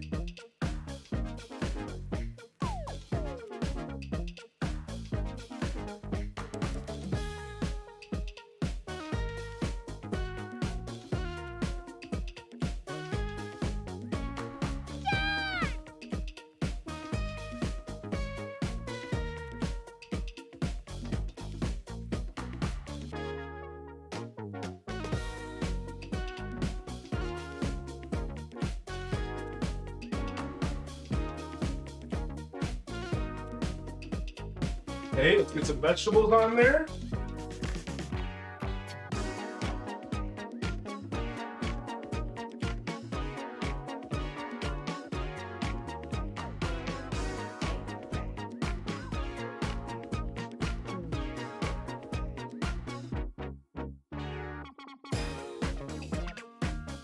Soup, we're almost ready.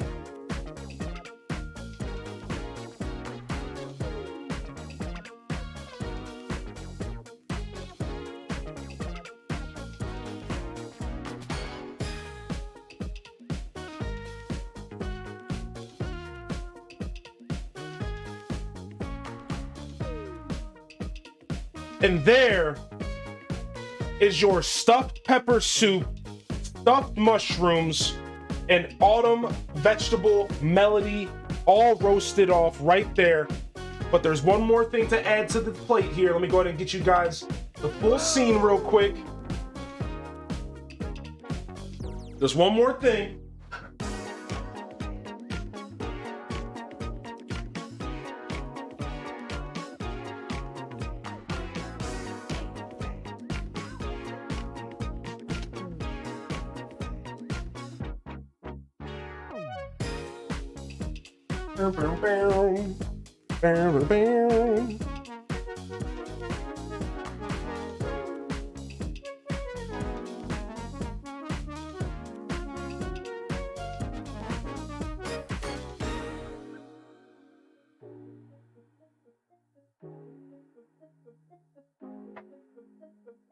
And for dessert, a nice little slice of pumpkin roll. A nice little slice of pumpkin roll for dessert. I don't got any other plates. What you think this is? You think we got more than 2 plates? I got 1 plate. So this is it. This is the scene. This is it. This is the scene right here. Bam. Bam. Bam. We'll give it to you guys one more time. Pumpkin roll. You got the pumpkin roll, the stuffed pepper soup, vegetable melody, stuffed mushrooms.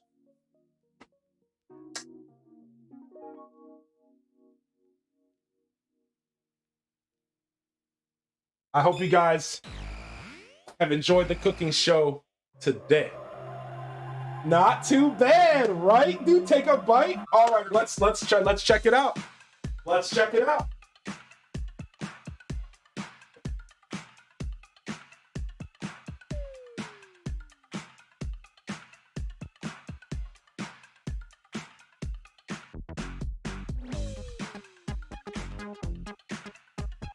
All right, let's see. Let's see.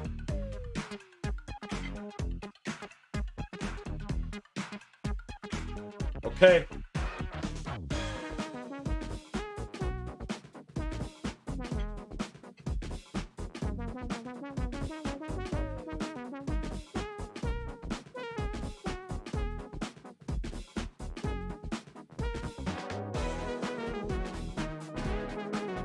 Oh, let's bring that scene back real quick. You guys can get a couple close-ups of this. You can get a couple close-ups. There's the veggies. Look at that.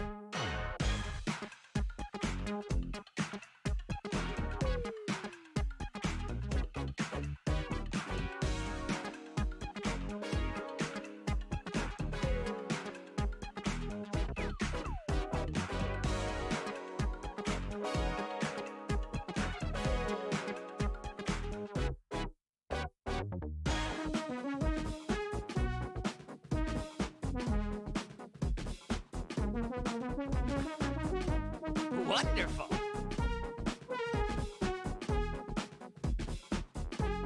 Oh man. These mushrooms came out so good. TheBomb.com, chat. Holy frick.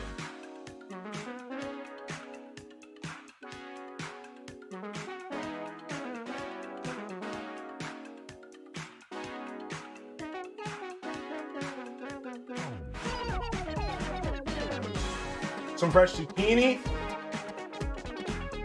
Zucchini, beets, carrots, eggplants. This is the essence of fall right here. Look at that. The essence of fall in one bite.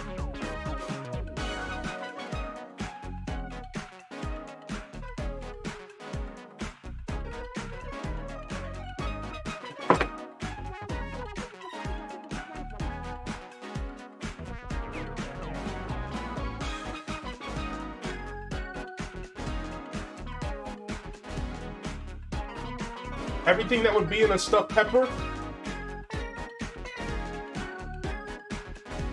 in one bite.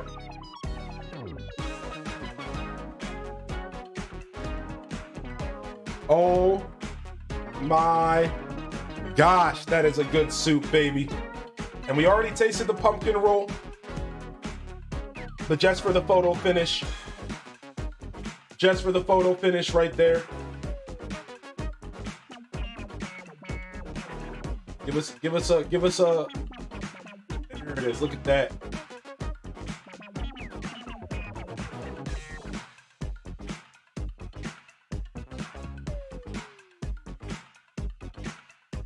Oh, she moist. Oh, she moist. Yo, just in case Lady Descent is out there watching, and I know she is today, get some love in the chat for Babelian Descent, who actually can't be here today because we do have a bit of a long distance thing. But this is the first time I've ever cooked on stream for her. She's never seen my cooking shows that weren't live. And maybe this is just a little taste of what might be coming in the future. Oh yeah, LPK?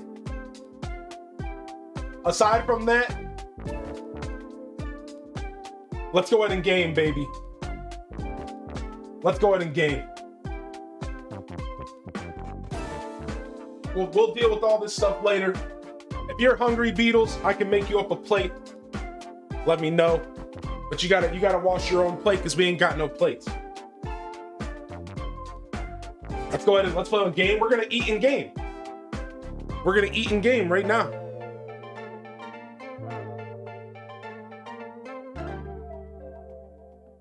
And then we'll clean in a little bit.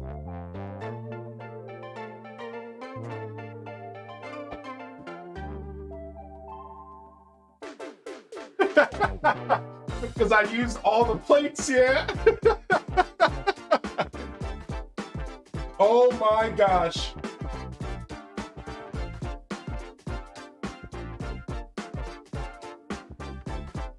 "100% grabbing some soup. If you bring me a bowl..." Oh, I do got a bowl for you. Hold on. I do got a bowl. It was just rice. All right, I'll get you a bowl of soup prepared.